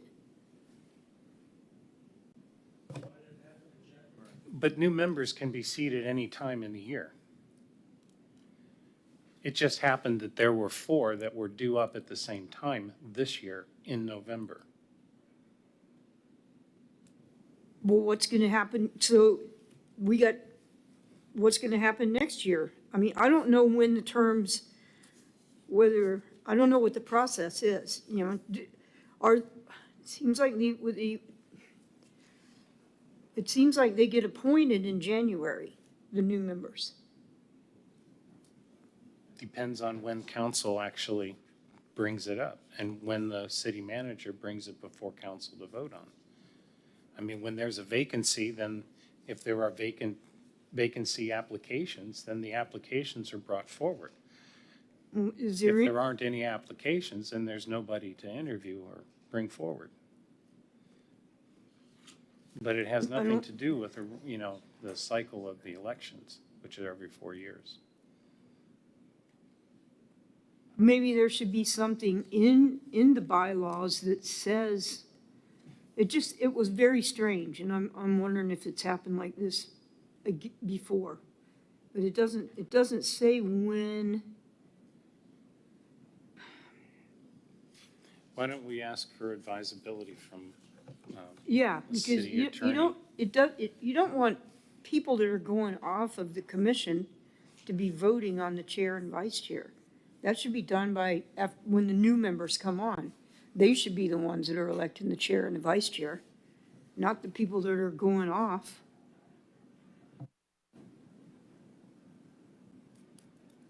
I kind of agree with Laura Lee. It seems like all the new members plus the old members, everybody together in one sitting after the dust has settled, are the ones that vote. Makes sense to me. Member Delgado? Yeah, I don't think that's very difficult, what Laura Lee is talking about.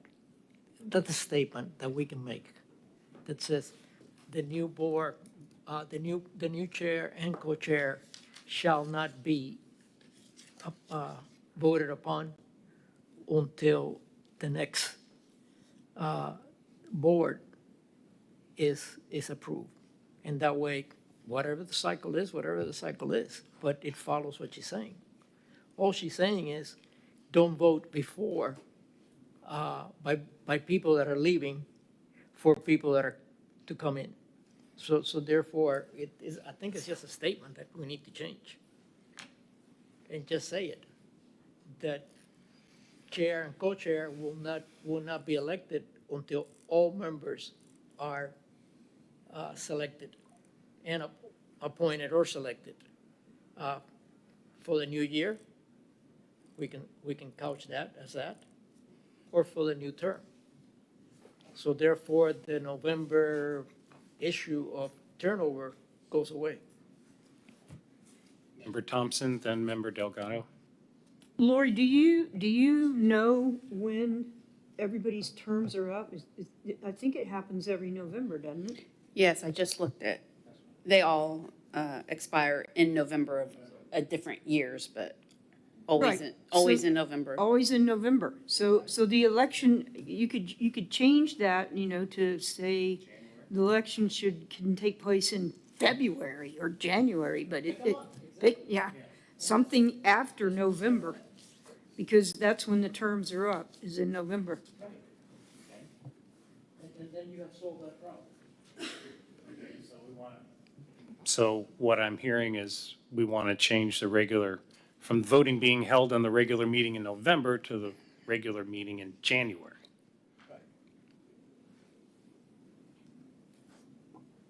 Yeah, because I think that did the council, was that in December? I can't remember. It was December when they decided. When they decided who the new members were going to be on the TEC. Yeah. So if we move the election to January, we should be okay. We should be good. Or you can just take the month issue out of the conversation and until a new board is convened by council. I like that. That sounds good. And then council can do whatever month they want. We're floating with them. Your microphone's not on. Sorry. The proposal is that instead of calling out January, because we don't know what council is going to do in December, okay, that until the new board is seated, the voting for chair and co-chair shall not happen. So what's the wording change that you would? That's it. I just gave it to you. I like the idea of November to January. It's so much simpler. No, I know, but the thing is that council can sit on it And delay it. and delay it, and then you're back to the same issue. So So make the motion. the motion is that the election of chair or co-chair shall be done by the new commission as appointed and approved by council.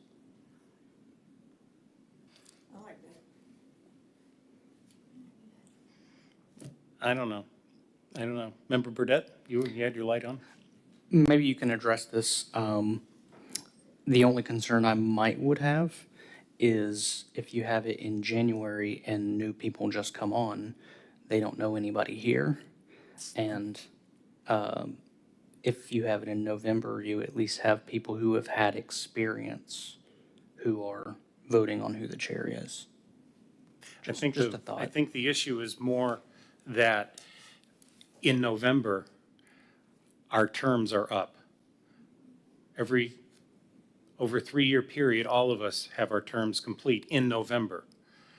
And this year, the city council delayed the vote on re-upping existing members and appointing new members until December. Their terms had already expired. So had we voted them into office in November, and one, Laura Lee, for example, was not reappointed, we would have elected a vice chair who was no longer on the board, and we would have to elect another one. So the idea was that since this happens in November every year, some of us are either going to be renewed or re-upped or replaced. That's always going to happen in November. So that was the reason for making the change to January. Member Delgado, I'm sorry, I didn't ask for a second on your motion. So we need a second on the motion. I'll second. Thank you. Can I, Yes, Bill. I've been looking through this to see that, I don't see anywhere in here it says how long our term is. And you talked about 3 years, and I don't see 2 or 3 year long.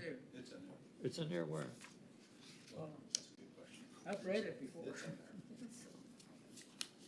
I don't have the code in front of me.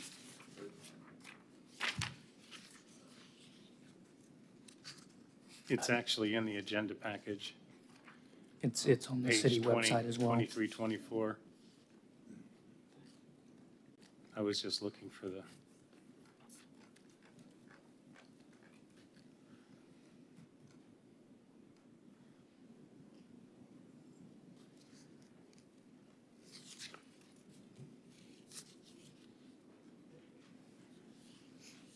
Bill might be right.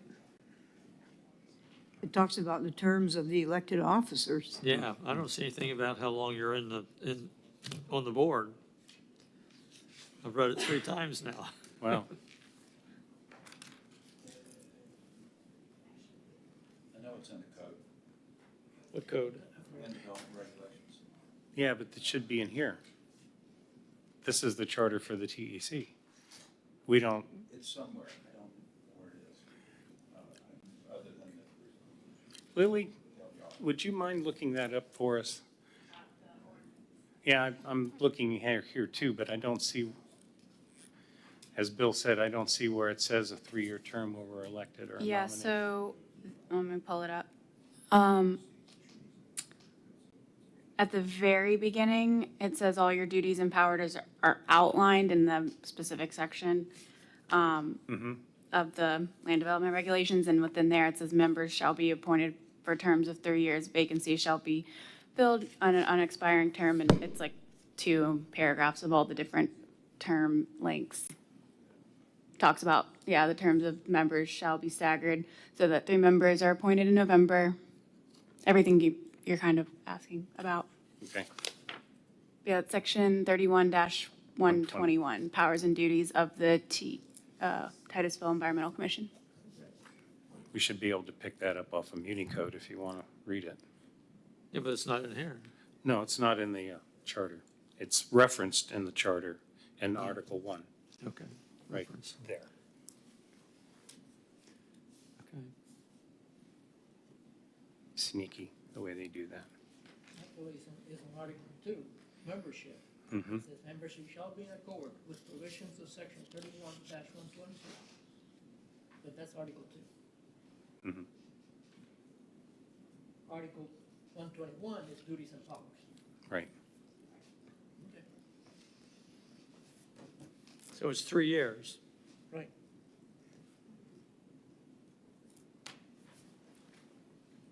And 1 alternate member shall be appointed each year, as stated. Yeah, it's a lot. Okay. So we have a motion and a second. I think we do. I think we did. I think we made your motion, and I think Member Browning seconded it. And I'm just waiting to hear how you want to redline the text so that we can go forward and make that recommendation. Okay, let me give it a try. The new board, the new chair and co-chair shall not be voted until the new board, as approved by city council,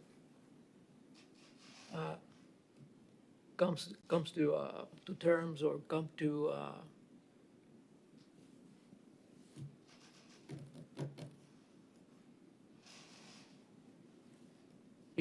but what I'm trying to get away from is January. Okay, Well- so the new terms of the new chair and co-chair shall not begin until a new board gets approved by council for the following year, and that's the eternity. Let me take a stab at it. Okay? All right, elections shall be held annually after the new, let's see. Yeah. Elections should be held annually after all new members have been appointed and approved by the city council. In November. Approved in November. They have to approve them in November. Well, if You can't make the city council No, approve but that's when them the in terms are November. up, so they approve the new ones in November. That's They what I'm saying. didn't this year. Well, I mean, that's what that's a float. we're trying to fix. I mean, exactly. so, So we say after council has appointed the new After members in council- November. no, leave November We leave out. November out. Because it's a float. How about This for year- that year? You had that today, last year. There was a float that they created. It was not us. We Take didn't the- do it. Take was the them. November out and just say that year. Okay, and again, I'm with Laura Lee. I would state it that way and leave the months out. And that way, if they want to do it November, December, January, that's fine. But a new chair and co-chair will not be seated until everyone that has been approved to be on this commission by council, You need to say for that year, or they could float it forever. okay? And be done. And the float is their float, it's not ours. That's what we got into the issue this year. I don't know if it's helpful, but the last sentence says the commission shall, from its membership, fill any vacancy in these offices by election. So on the chance that that chair is no longer reelected, another election would be held, is what that reads to me. Me too. So, Oh dear, got all kinds of people. Bill, did you still have something to add? Member Young? Your light's on. Member Delgado? Your light's on. Sorry. Member Thompson? Oh, I guess that would work, you know, but it still doesn't accomplish the new membership getting an opportunity to vote on their chair and vice chair. I mean, if the chair or vice chair does not get reappointed by the council, then from the membership, then you can have an election, but it still doesn't solve the problem of new members being able to have a voice in who the chair and vice chair are going to be. they get an opportunity at the end of the year once they've sat for a couple meetings, 10 meetings.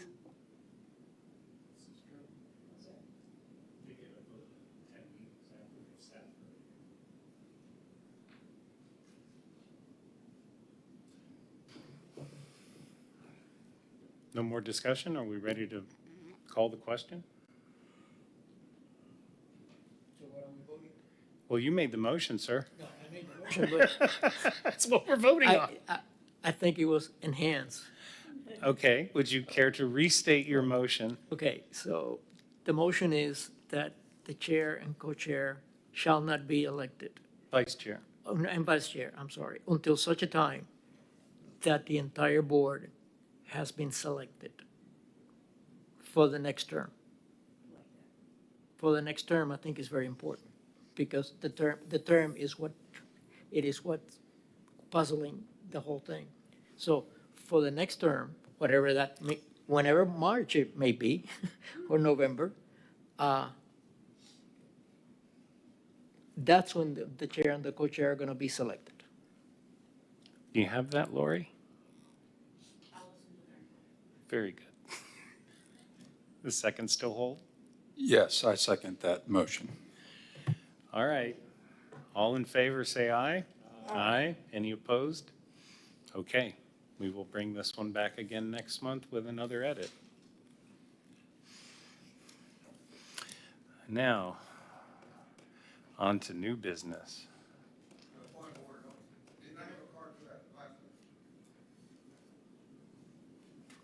I'm sorry, was there?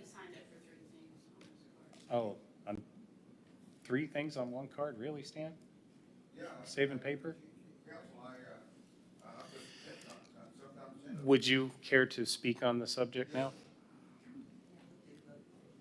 We will be bringing it back again next month, so feel free to come again. I don't have it on, but I'm reading your constitution bylaws, and it mentions about communication. And if you check on that part where it says the communication is about your last page there, it talks about that it's to be a written communication, like, for example, to council. And what I've seen here is many times it's not written communications, it's asking what I have seen. Now, you may disagree with me, is that you have a vote on something or something like that, and then you tell Brad Parrish, when he was here, saying, will you take it up to council and have it for discussion and for making a determination? He says yes, and then it's to my recollection is that I see nothing in writing, and I see nothing that the council has done. And although somebody says, well, he did report it and so forth like that, I've never seen it done with council. And so it appears that you're using a different means than what is in your bylaws. In other words, and you're having something verbal that seems like, well, was it really done or not, instead of something written. A suggestion, it would be very easy if, for example, when Laurie writes down a motion and that you pass it, just send, you can almost automatically just say, this shall be sent to council.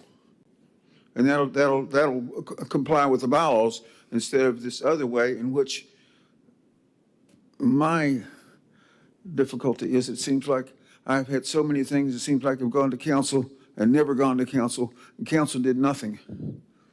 That's what it appears to me. So I'm just suggesting something simpler, which I say is simpler. You may not see it that way. That's all.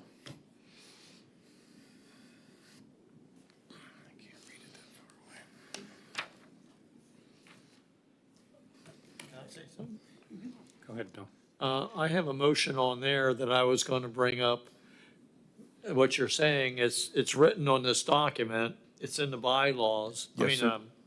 It's in our minutes, things that we get to us, and it's written here on the motions.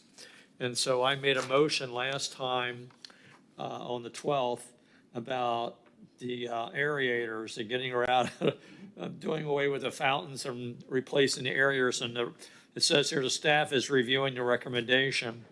So that's what I was going to bring up was, have they come up with anything better than a statement like this, is that they're reviewing? Are they still reviewing, or they've come up with something? So my motion, I'm asking where it stands. Yes, it's still under It's still being considered. consideration. Yeah. So it is on paper, but I don't have a result. I mean, that's been how long, over a month ago? Yeah, well, it's last month and this is this month. So this is the motions were made last time, and this is the results from that. Well, they had a council meeting last night. Why didn't they do it then? You'd have to ask council, Stan. Yeah, I know. Well, in other words, it's just not being done. It's kind of late, too late. Okay? Thank you. Stan. That's all. I'm finished.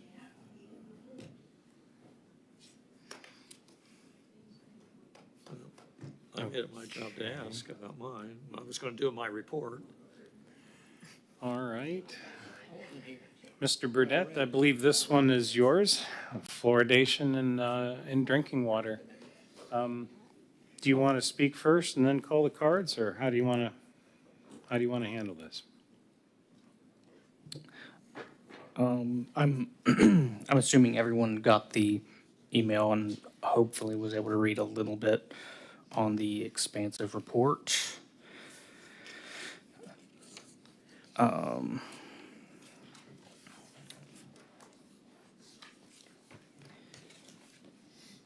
I don't have a whole lot that I have to really say because I believe I covered quite a bit, but if there are more questions about it, I can also answer those. However, I was talking to a friend about this at one point, and they had mentioned to me, isn't water fluoridation more of a health concern than an environmental concern? However, that led me to a whole nother report being written that I have not included here. Basically, in essence, anything that goes into our body is going to go back into the environment. So, yes, it is a health issue, but it's also an environmental issue.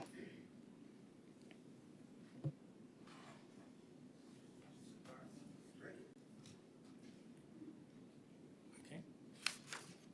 Member Young? Your light's on. Okay. Let's call the card, please. Stell Bailey.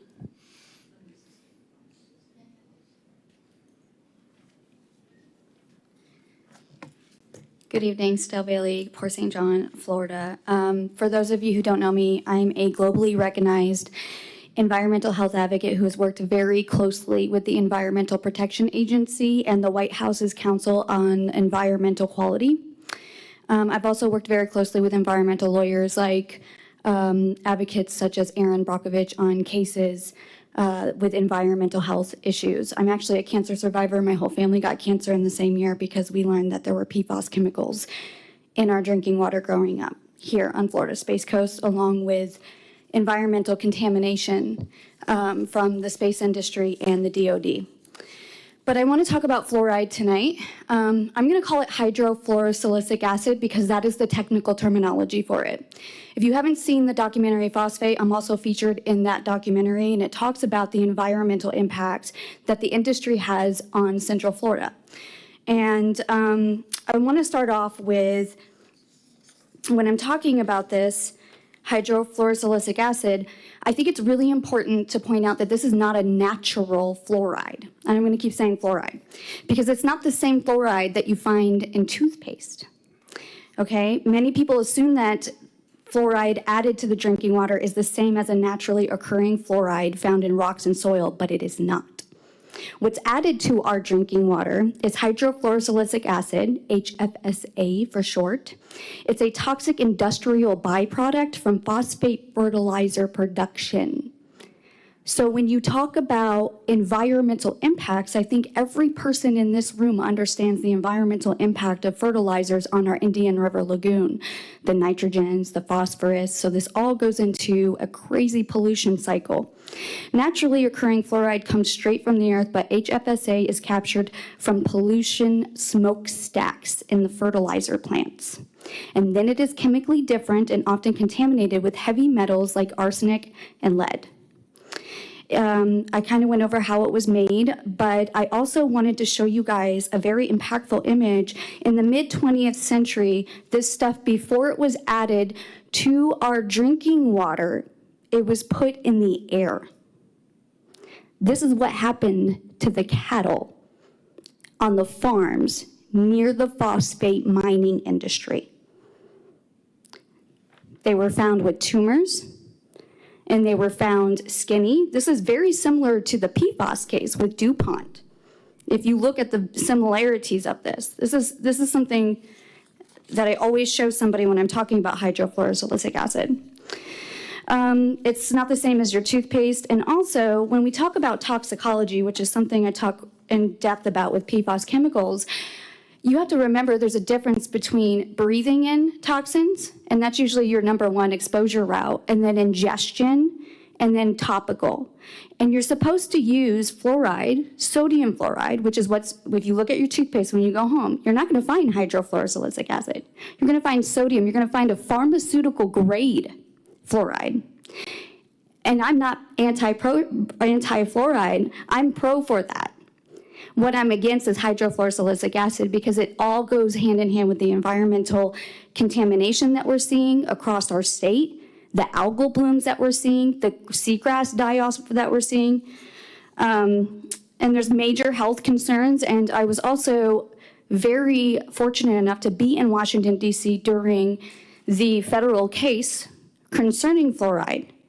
And there were a lot of mothers present. There were people in front of the Environmental Protection Agency and whistleblowers from both the industry and the Environmental Protection Agency talking about this. And they found new scientific studies that showed more concerning health impacts from that. And if I can get all of your emails, I can send you all of that documentation and literature, scientific literature.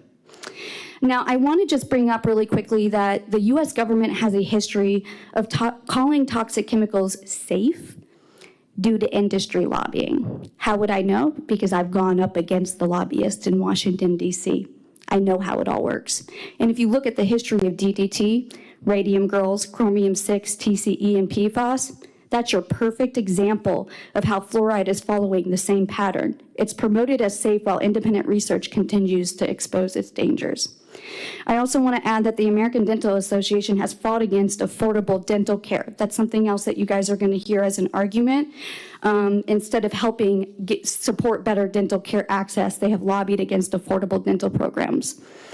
I can bring up a lot more, but I'm out of time. And I want to thank you guys for listening to me. And I would like for this board to really consider going to the city council. I have friends and family that live in this city.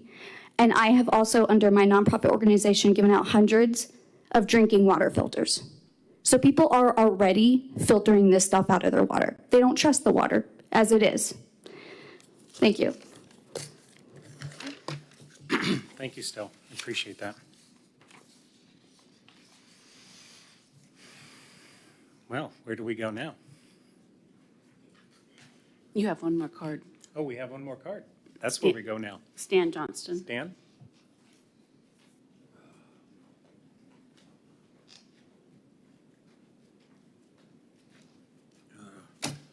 Stan Johnston, and please understand is that my PE license says that that's what I'm licensed to do, protect the health, safety, and welfare of the public. I'm licensed like that, just like a police officer, but very different in many ways. I don't have much enforcement ability.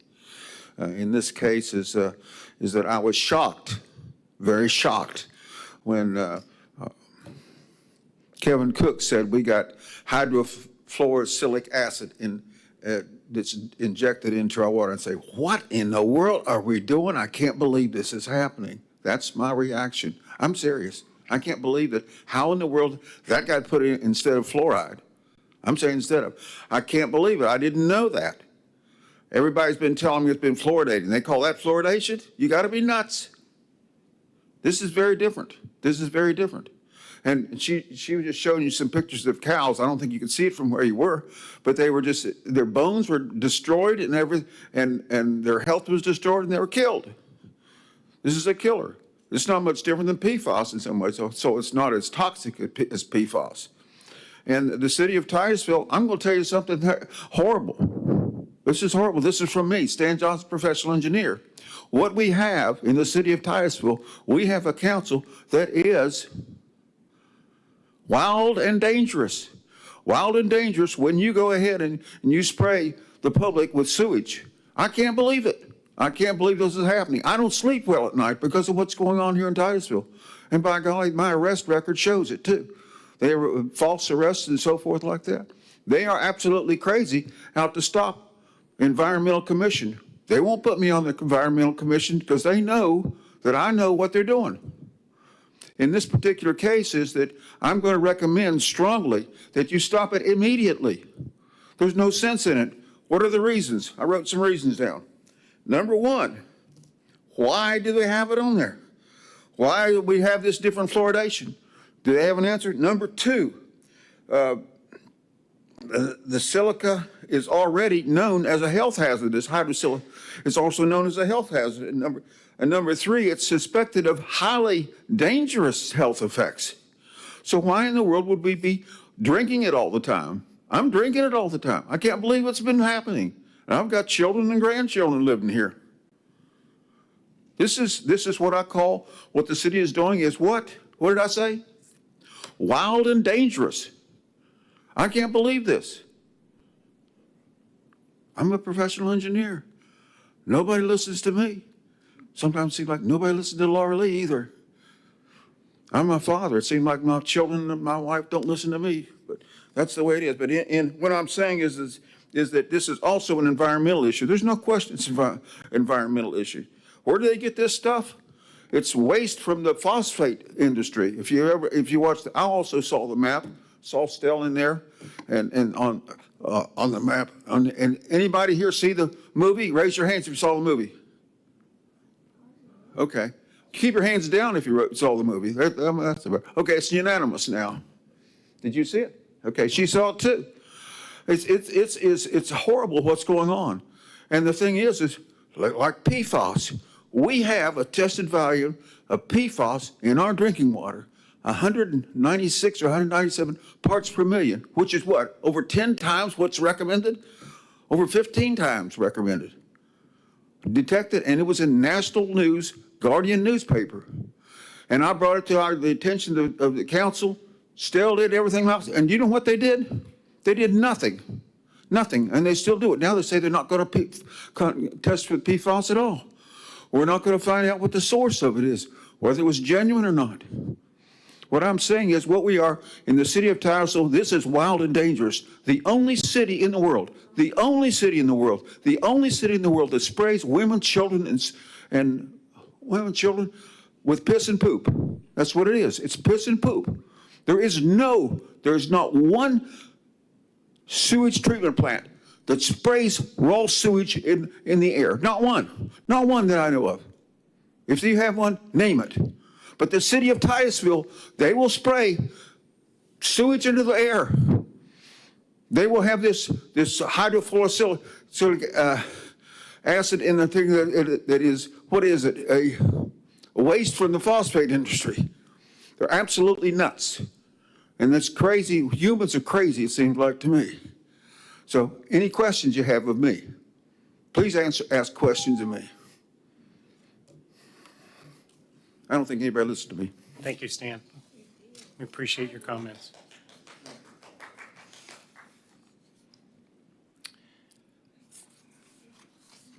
No more cards? Is that it? No more cards. Okay. I'll bring it back to the board. What are your druthers? I have a question. Yes, sir. Does anyone know why the city uses 3 compounds? One of which is an industrial byproduct. Another, it just says another economical option. It doesn't say whether it's an industrial byproduct or what. It's vague. I'm not familiar with these compounds. The only one I like is sodium fluoride, naturally occurring, well-studied, but costly. Right. So we're using these other byproducts to lower the cost. Is that the only reason? I believe so. I can clarify that as well. It's community water fluoridation in general that uses those 3 main compounds in different places, usually based on cost. But it's the one compound that Titusville uses. I don't believe they use the other 2 at all.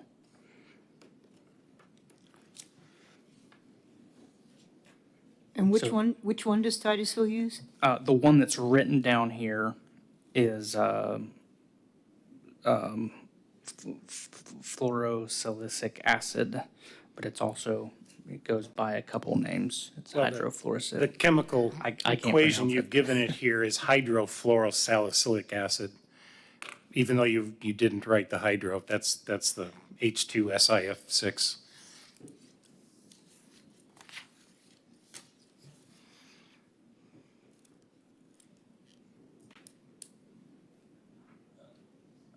Okay, I admit it, I'm a little confused. Would you clarify again for me? I would appreciate it. This CWF it says it employs 3 main compounds. You're saying it doesn't. You said it was 1. No, I was saying that Could you Titusville. explain that? Titusville itself just uses the hydrofluorosilicic acid, but there are different places that use community water fluoridation, the CWF. And in CWF, there are different methods that they use for the water fluoridation. Titusville itself just uses the one. The 3 listed are just the different methods that a city might use. You followed up at the end of that list of chemical compounds, and you said Titusville's specific compound should be reviewed. Yes, that is hydrosilicic acid.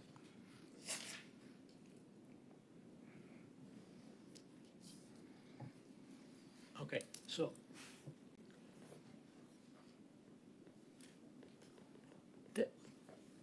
the merits of the compound is not the question, but the question is the REPA requirements for the intensity of the compound in the water.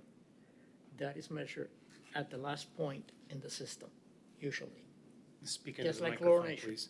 Just like chlorination, it's the same issue, because what you want is all the customers to have the same protection in your system. So therefore, pick the furthest system from the plant, and you chlorinate to that point for that strength, and also the fluoride. It's the same issue.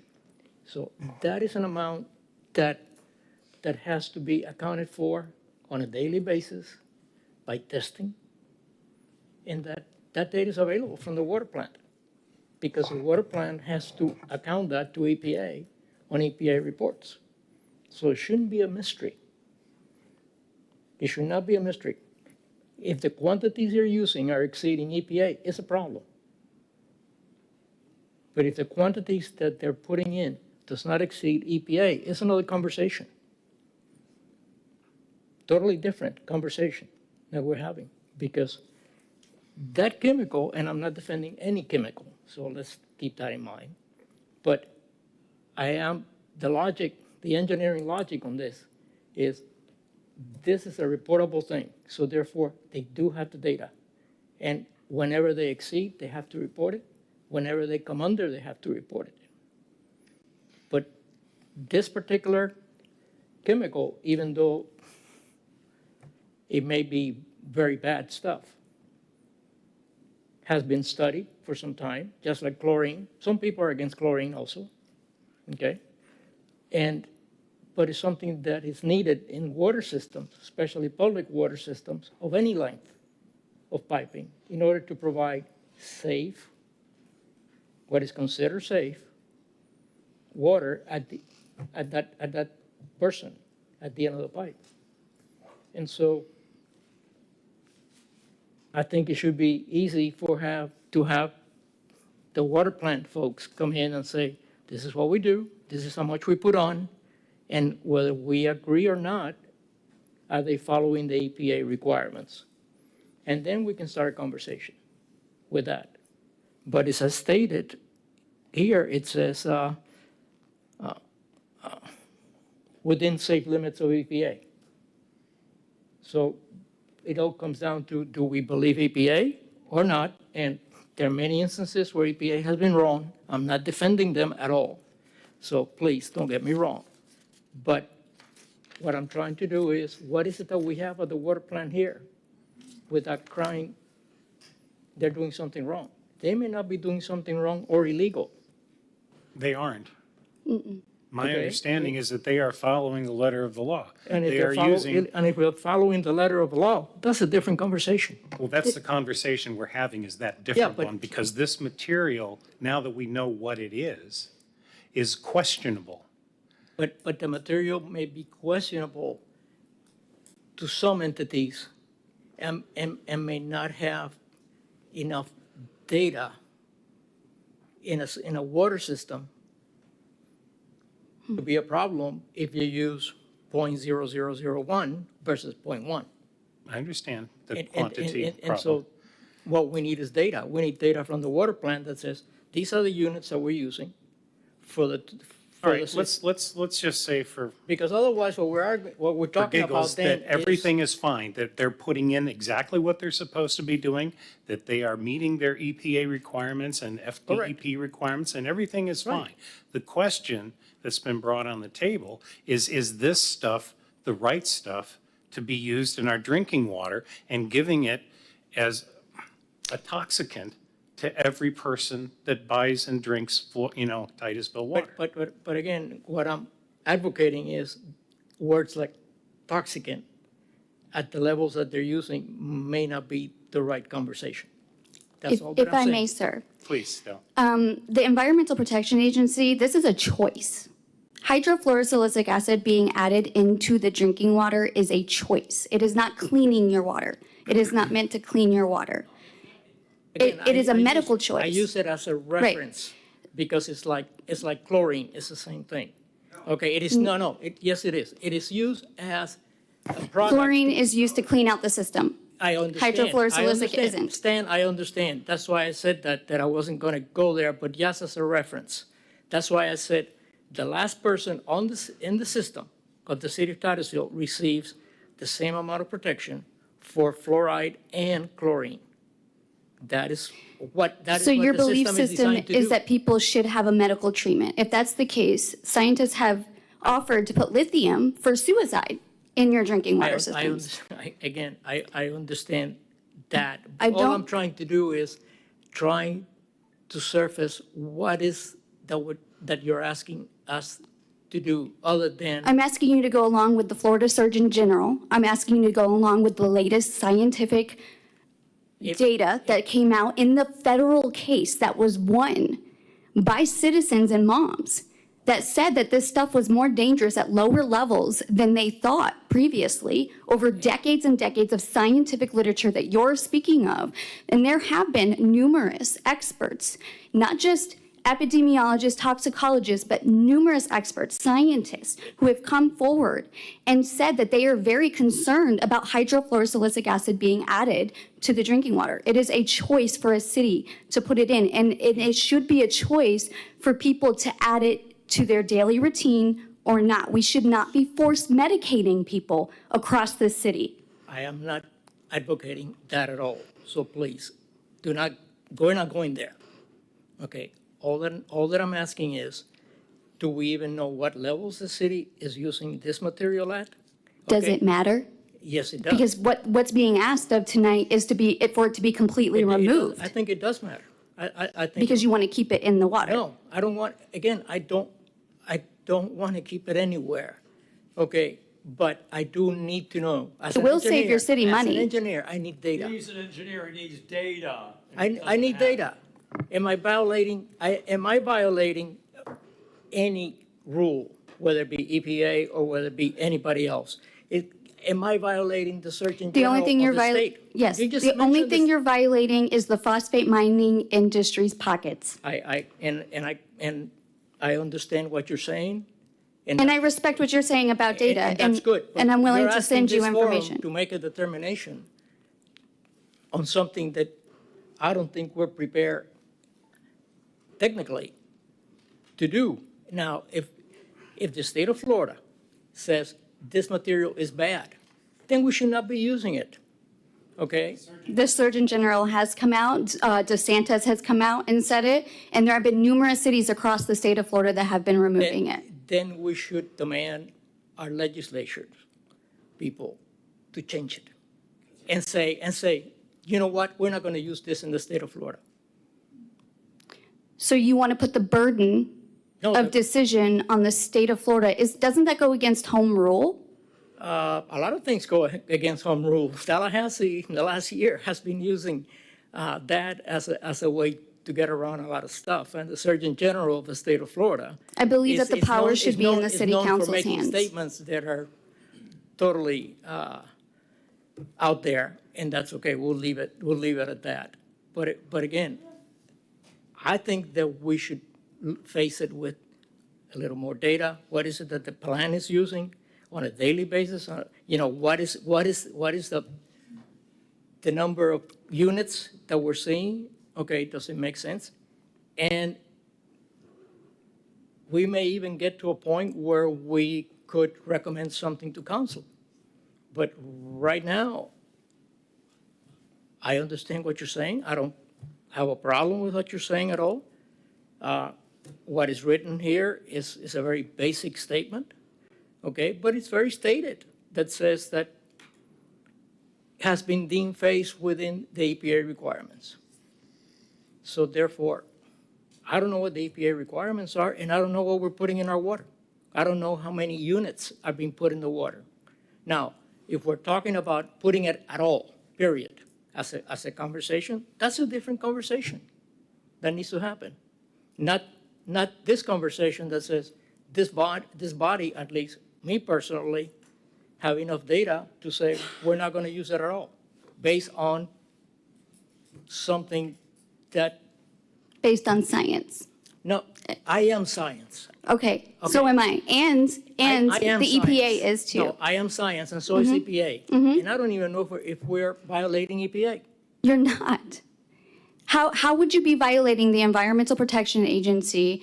They don't force you to put hydrofluorosilicic acid. It is a choice. What they do is they go through things like the science of engineering, and they do studies, and they'll say, okay, well, we think that 0.7 blah, blah, blah, blah parts per billion is healthy enough. Most of these studies aren't even health protective. If you look at cases historically, like PFAS chemicals, it is the perfect example. You're talking about levels. They went from 100 and something parts per trillion down to 70 parts per trillion. And I was able to get that to 0.04 parts per trillion because we learned that it was much more dangerous than originally said. Then you are supporting what I'm trying to do. I don't support adding it. No, We just can't take PFAS no, out. Just find the 0.00 that we could be putting in. But we're not adding PFAS into our drinking water. I'm not taking the PFAS toxic chemicals from DuPont and saying, let's add it to our drinking water because we believe it's good for the kids. or the underprivileged communities, which is what they use, but then they won't give them the access to dental care. The fluoride issue is a bigger issue nationwide, okay? It is a very controversial topic, yes, I agree. It's a very big issue nationwide. And I think asking at least me to say, well, we're not going to use it anymore. I just ask you to be open-minded, that's all. And I'm trying to if tell you you- don't want to make a decision today, and I'm at the trying- bare minimum, meet with people. At least from me, I'm very open-minded.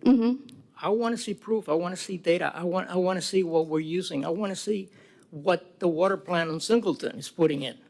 And Yes. another good idea would be the cost, to Okay. see how much, because you know those trees you guys were just talking about? Yeah. That's where you can get your money. Well, and compare it to cost. Yes, absolutely. I want to see that. That's all that I'm advocating. What I'm advocating is, I want to see some proof. I want to see what is it that Singleton water plant is doing to the water. That's all. Okay. I mean, and also look, if you want to talk about chlorine, that would be a really good topic for another night. So anyway,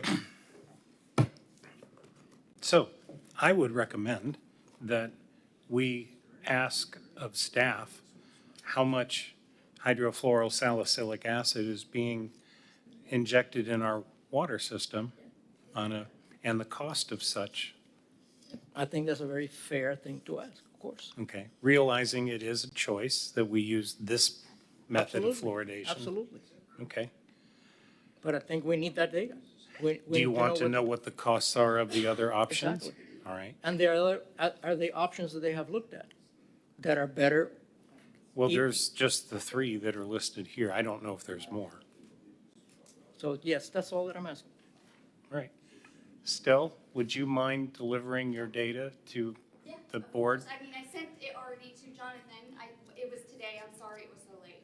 If you send it to Lily, she can send it to the, need addresses. That's why he was the only email well, address I got. that's why I said, just send it to Lily and she'll forward it on to all of us. I can forward it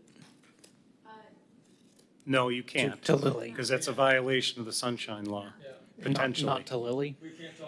We can talk to Yes, Lily, but you we can send can't- it Yeah, to me, that's what I was saying. but is I can meant, forward it yeah, to not to Lily. the rest of the, Yeah, not about things that we potentially vote on. And by the way, for the sake of out there, some of us in this commission cannot receive anything from the city right now because there is a problem with the Microsoft system that the city has adopted. Oh, So, and I'm one of the privileged ones that, I run on Linux, so don't come flying to me. okay, I'm just saying that we're working it, okay? Okay. But there are other people in other commissions that are having the same issues. Apparently, there's an issue with the Microsoft system that the city has bought into. And they're looking at it, and Microsoft is looking into it. So, Well, so far I'm still connected with Lily, so we're good. but exactly, I've been working with Lily since last month. yeah, I have had to call Hector specifically. Certain people's emails are getting flagged and the whole thing. You're just a troublemaker, that's all. All right. So what are we gonna do with this? Are we gonna talk about it again next time? You want to table it till the next meeting? I would like get to more data? motion that we request the data Okay, and have them come to this body and talk about what they do at the water plant. I think it's a fair thing to do, okay. and bring all the data that they want. And then we can talk about choices. Is there a second? There's a motion and second. Second it. All right, Bill? I'd like to second it and say that, 2 months ago or 3 months ago, we had a thing about us getting samples of water from our houses, so I did that. I let the water plant know, and they sent me a vial. I filled it, and the note said, with the vial said, in 2 weeks you'll know. It's been 2 months, and I haven't heard what the results are, so I've had did anybody else anybody else do it? I'm the only one who sent this water in 2 months ago when I was asked. You must be in a special group. Well, I That's the sent it one- in and I have no results back. Was that through Water Resources? Huh? Was that through Water Resources? I don't know who did your testing. It was, the word come here for us to, if you want to have your water tested, someone talked about it. I asked for it. I put the bag out in front of my house, they delivered it, I put water in it, and I haven't heard any anything back. Was that through Water Resources? I didn't- Was that through Water Resources, the department? Yes, Like out there on Singleton. the place you pay your bill? Huh? What? He's saying out on Singleton, the Morning Dove facility, not the city hall. Oh, Not City Hall. I don't know anything about, I'll have to ask Water Wait a minute, Resources. it was brought up in this meeting, and I responded to what I was asked to do in this meeting, and I asked for this sample. They delivered it to my door. I filled it up with water. 2 days later, they took it, and the note said, we'll give you results in 2 weeks. It was initiated from this meeting. Do you remember which month? We're 2 months or 3 months ago, and I haven't received any results. 3 months. I didn't take your water. I don't It know. was before you. Okay. Then I don't know. Yell at her. Well, I'm just saying. You gotta be kind, you're gonna scare another one away. I'm not trying to. I didn't Because say I'm that trying to out say, nobody's remembering about it coming up in the meeting, and I did it, and I'm the only one who did it? loud, I guess. I don't recall, so it must have happened before November. I wasn't here. Well, So I would like to see my results. check on it, Bill. Member Burdette, you have your light on? Yes, just so I can clarify the motion that's brought forth. Is it to advise, get advisability from city staff, basically to know how much is being put in the water and also what the cost would be? That's my understanding, yes. Okay. Yeah, that's what I would have made too. Anybody else? Then I guess we call the question. Yep. Oh, So before you do that, if you please,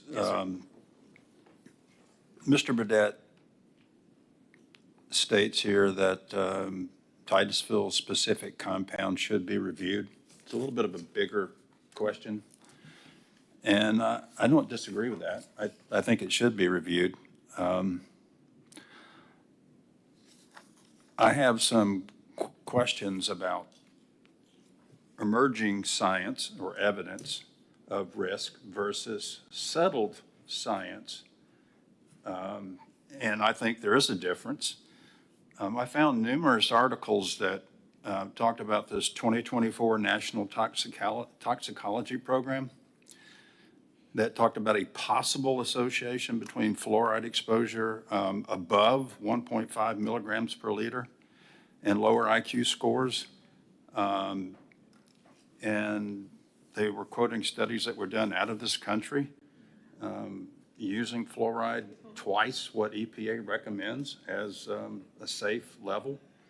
Actually, that level, 0.7 milligrams, is on the low end of the range that they used to recommend. They recently clarified that and brought it down to, no, we just said 0.7. That's what it is. So I do think we ought to ask council at some point. This is not a motion, but I'm just giving you some comments from my readings of this.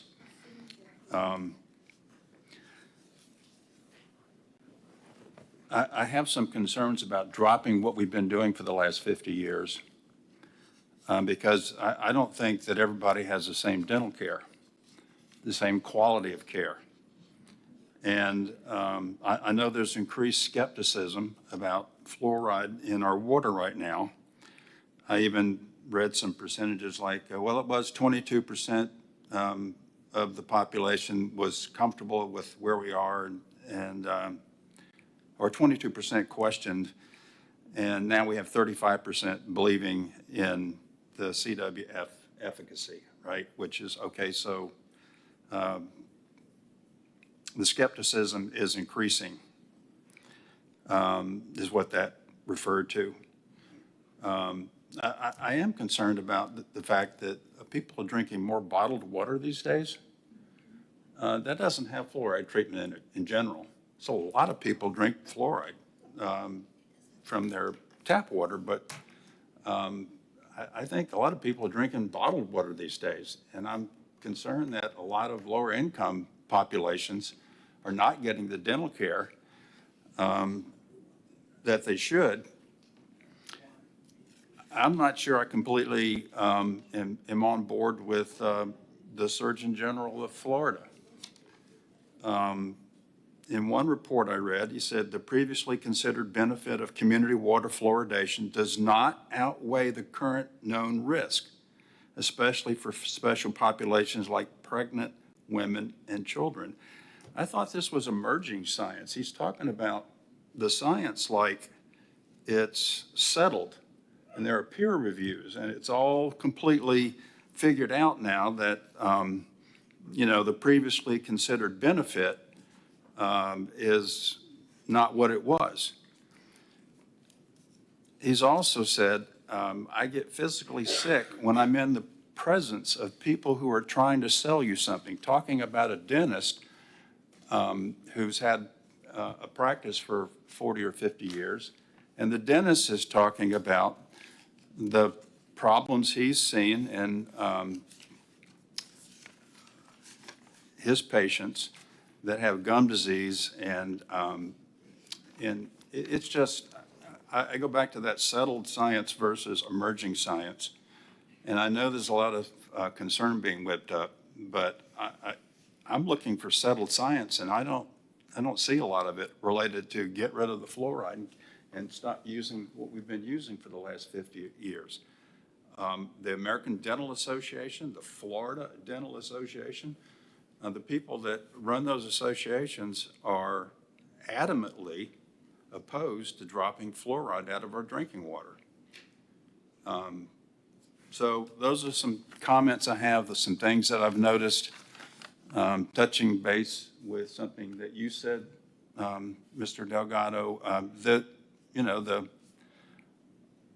the amount of parts per million or milligrams per liter that you're talking about, it matters.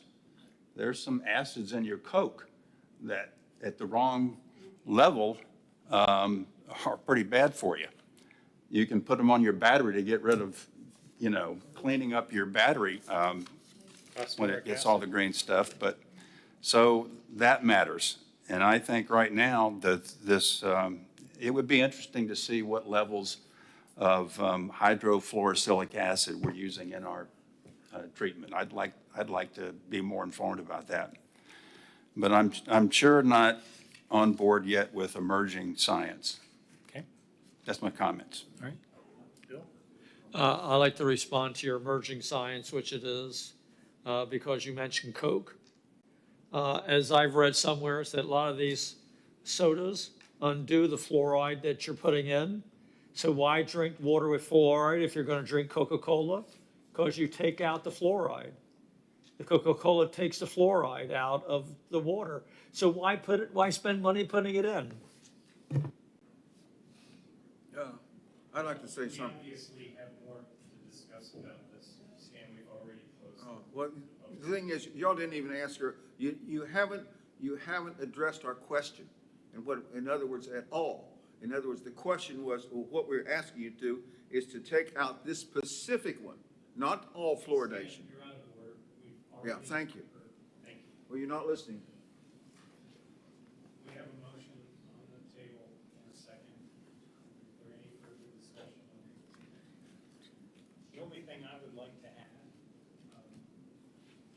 is that if we could, it would be nice if we could get Kevin Down here and actually explain what's going on with the water treatment process, how much we're using, the costing, the whole thing that they just put in the motion. And if But I I may think it add, would be good if we could have an interaction with someone from. Michael, also, I would like to add the selection process for using this particular chemical in our water system versus the others that may be available. Because that was a decision that was made at the water plant, not at the city council. And I know that it has been this way for a very long time, so I don't think Yeah. it's something that is No, no, new. getting it's okay. It's voted on. Okay. No, it's just turning a focus on to what's been going on and see if it's still the right thing to do. And what is going on? You know, how do they measure? When do they measure? How often do they measure? And how reportable? What happens if they exceed the amount? You know, the process. I'm into the process of using this chemical. And I think we need that from them. Thank you. Okay. Anybody else before we vote? No? Okay. Then all in favor of the motion, say aye. Aye. Any opposed? Okay, that passes unanimously too. So we'll be talking about this again in the future. Now we're on to petitions and requests from the public again. Stan Johnson, I just want to comment just briefly is that what I had said earlier is that I was stopping not fluoridation, but this particular chemical. That's it. In other words, and so you're not addressing that, it seems like to me you're going on to something like cost, which health is an issue here, not so much the cost, it's a very minimal. So you can change where her and I are saying, hey, you got three choices there, and the city has chosen the horrible choice of something that is considered to be risky, and you're taking a risk. So you're shaking your head no, I guess, or something like that. No, for some reason, because you missed part of what I just said. The process by which it was chosen. That was part of what we ask also when the person comes from the water plant. So there had to be a process by which, why was this chemical chosen? Whether it was 40 years ago or 50 years ago, it doesn't matter. well, I hope that's what you're asking Kevin to say. Maybe if you're asking Kevin to answer that question, that would be good. And But I didn't see that wasn't to No, seem to be the. that was part of what we discussed. Okay, well then You ask missed that. Kevin. Okay, I missed it. In other words, ask Kevin, why did we choose this one other than the other two? How do we use it and what are the concentrations? That's fair to me. That's fair to me. That's what the whole. That's fair to me. And I think that you could just bypass it by saying, hey, just don't do it, use some other one. Sir, that okay, was not the thank you. case. Thank you. The engineer here, Stan, needs data, and as a professional engineer. I've got data. I'm an I'm sure engineer. you understand his need for data. Well, no, I don't, because I see common sense involved here. Thank you. Okay. I had printed out something for you, and I forgot to give it to you, so can I now give it to you? Okay, very good.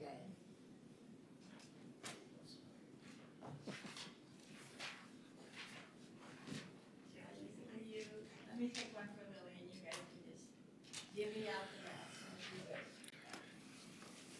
We have the technology. Thank you. Oh, I got two.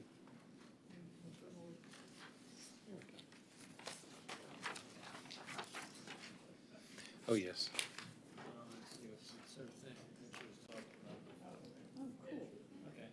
Yeah, about that 333. Anybody else for petitions and requests? Okay. Then we're on to reports. Yay. Do you have a report, Lily, for us? Sure. So that urban forestry grant, we did get the contract for today. So I was excited to tell you guys about that. I got to read through it, but yeah, it's here. And then on another side is I've launched a Sustainability Leadership Awards program. It's new to the city, and I'm now introducing it to you all, but I'm very excited about it because I left a poster up front. It's a initiative to try and get all the information of people and businesses actively working in the city to pursue our sustainability action plan. There's 87 different action items in that plan, one of which is to actually manage a database of natural resources. And there's a lot in there that we want to know who's currently working on it, who's helping the city achieve this. This was council adopted in 2023. And I'm going to be building a database around it, but also more, I guess, for the citizens and the businesses to know, there will be sort of an award situation process for the nominees. All the nominees will get awarded, but there is a ranking system and everything. I have invited Laura Lee to sit there on the selection panel along with Aaron to cover the economic sustainability aspects of that, and someone from the Hope River Vard to help with community and livability.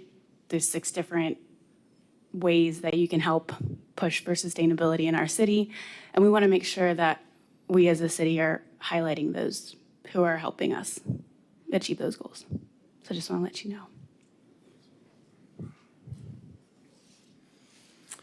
I guess we'll go down the line. Member Burdette, you have any report? No? Member Browning? Member Delgado? This is going quick. No? Glad to be back. Glad to have you back, sir. Member Young? I was just wanting to see about the irrigation thing, and we don't know about that yet, and Could I ask for a point of clarification since you brought that back up? Because I know the last time we discussed it, it was something that was getting adopted for the city ponds, but there was the communication on private stormwater ponds. Public ones, agree with you about the aerators. A lot of them have it, as advised by Sandra from Public Works. So I wanted to clarify, when you ask about financial cost benefits, it is already being done by the city. So are you asking for across all the city ponds, everywhere, private and public? no, just the city ponds, not public. Oh, not private. Even if it's already being done? Or, We would like to know which ones are being done. okay, I mean, how many ponds are there that the city has? not many, 12, I think, but I can get 12 back ponds? on an actual number. So they can tell us which of the 12 ponds have aerators and not? Yeah, and I did forward you an email from Sandra who Yes. had which ones currently have the There aerators was in an them. email. Oh, there was an email? Yes. Oh, I missed it? Yes. Oh, okay. Anything else to report? You missed it as well? Microsoft has it. Those are my stuff. Vice Chair, you have any report? No, just a comment, this was really helpful to get this handout, Kay, thank you very much. But, I like the recommendation, and like, especially the last one, last part of it, where it says that people should live within 300 meters of a high-quality public green space.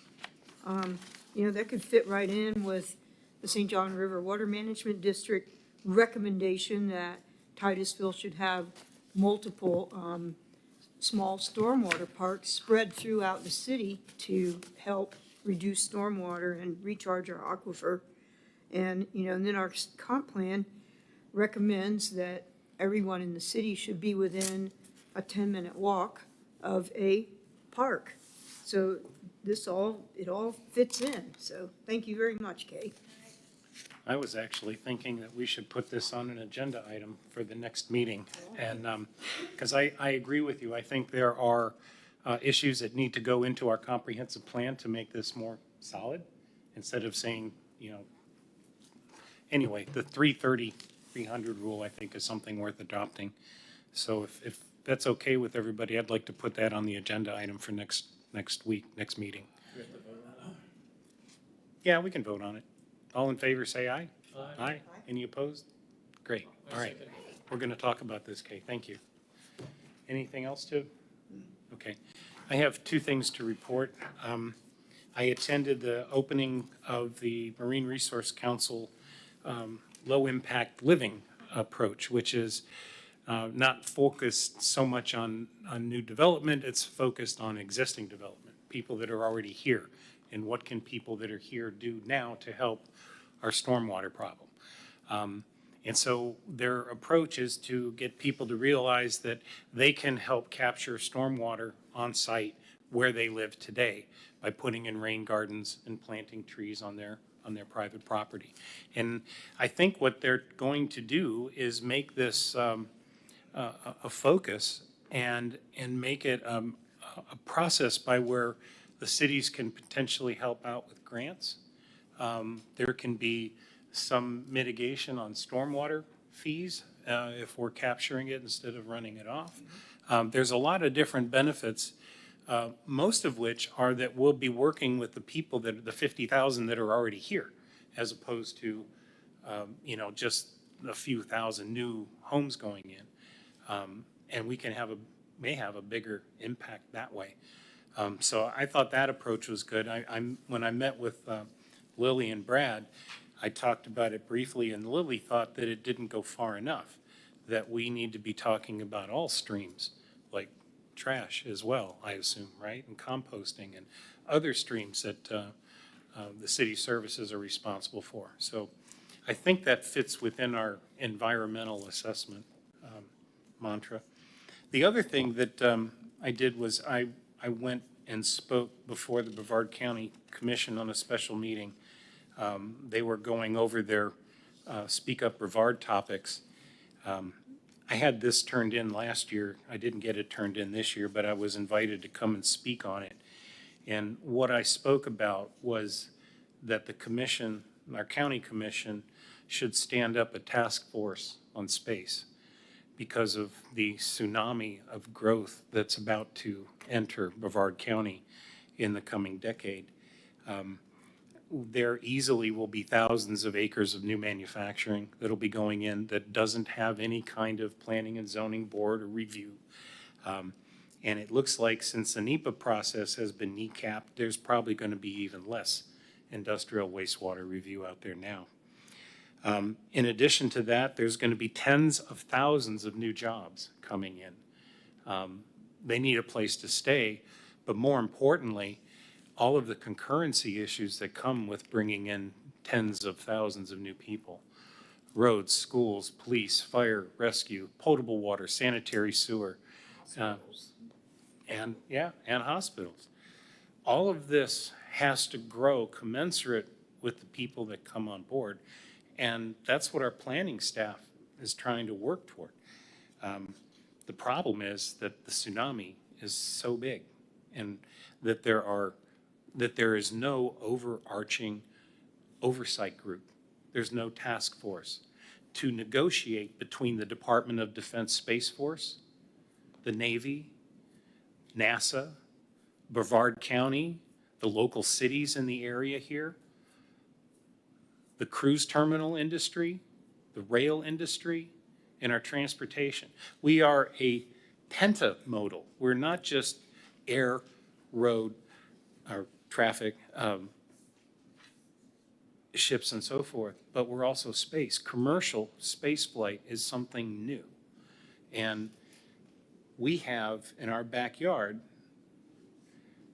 the premier launch site in the world with NASA Kennedy Space Center. Now that place is going to grow and it's going to move from a purely scientific mission into a commercial mission. And with that comes an entire pattern of growth that we have to be prepared for and that we currently aren't.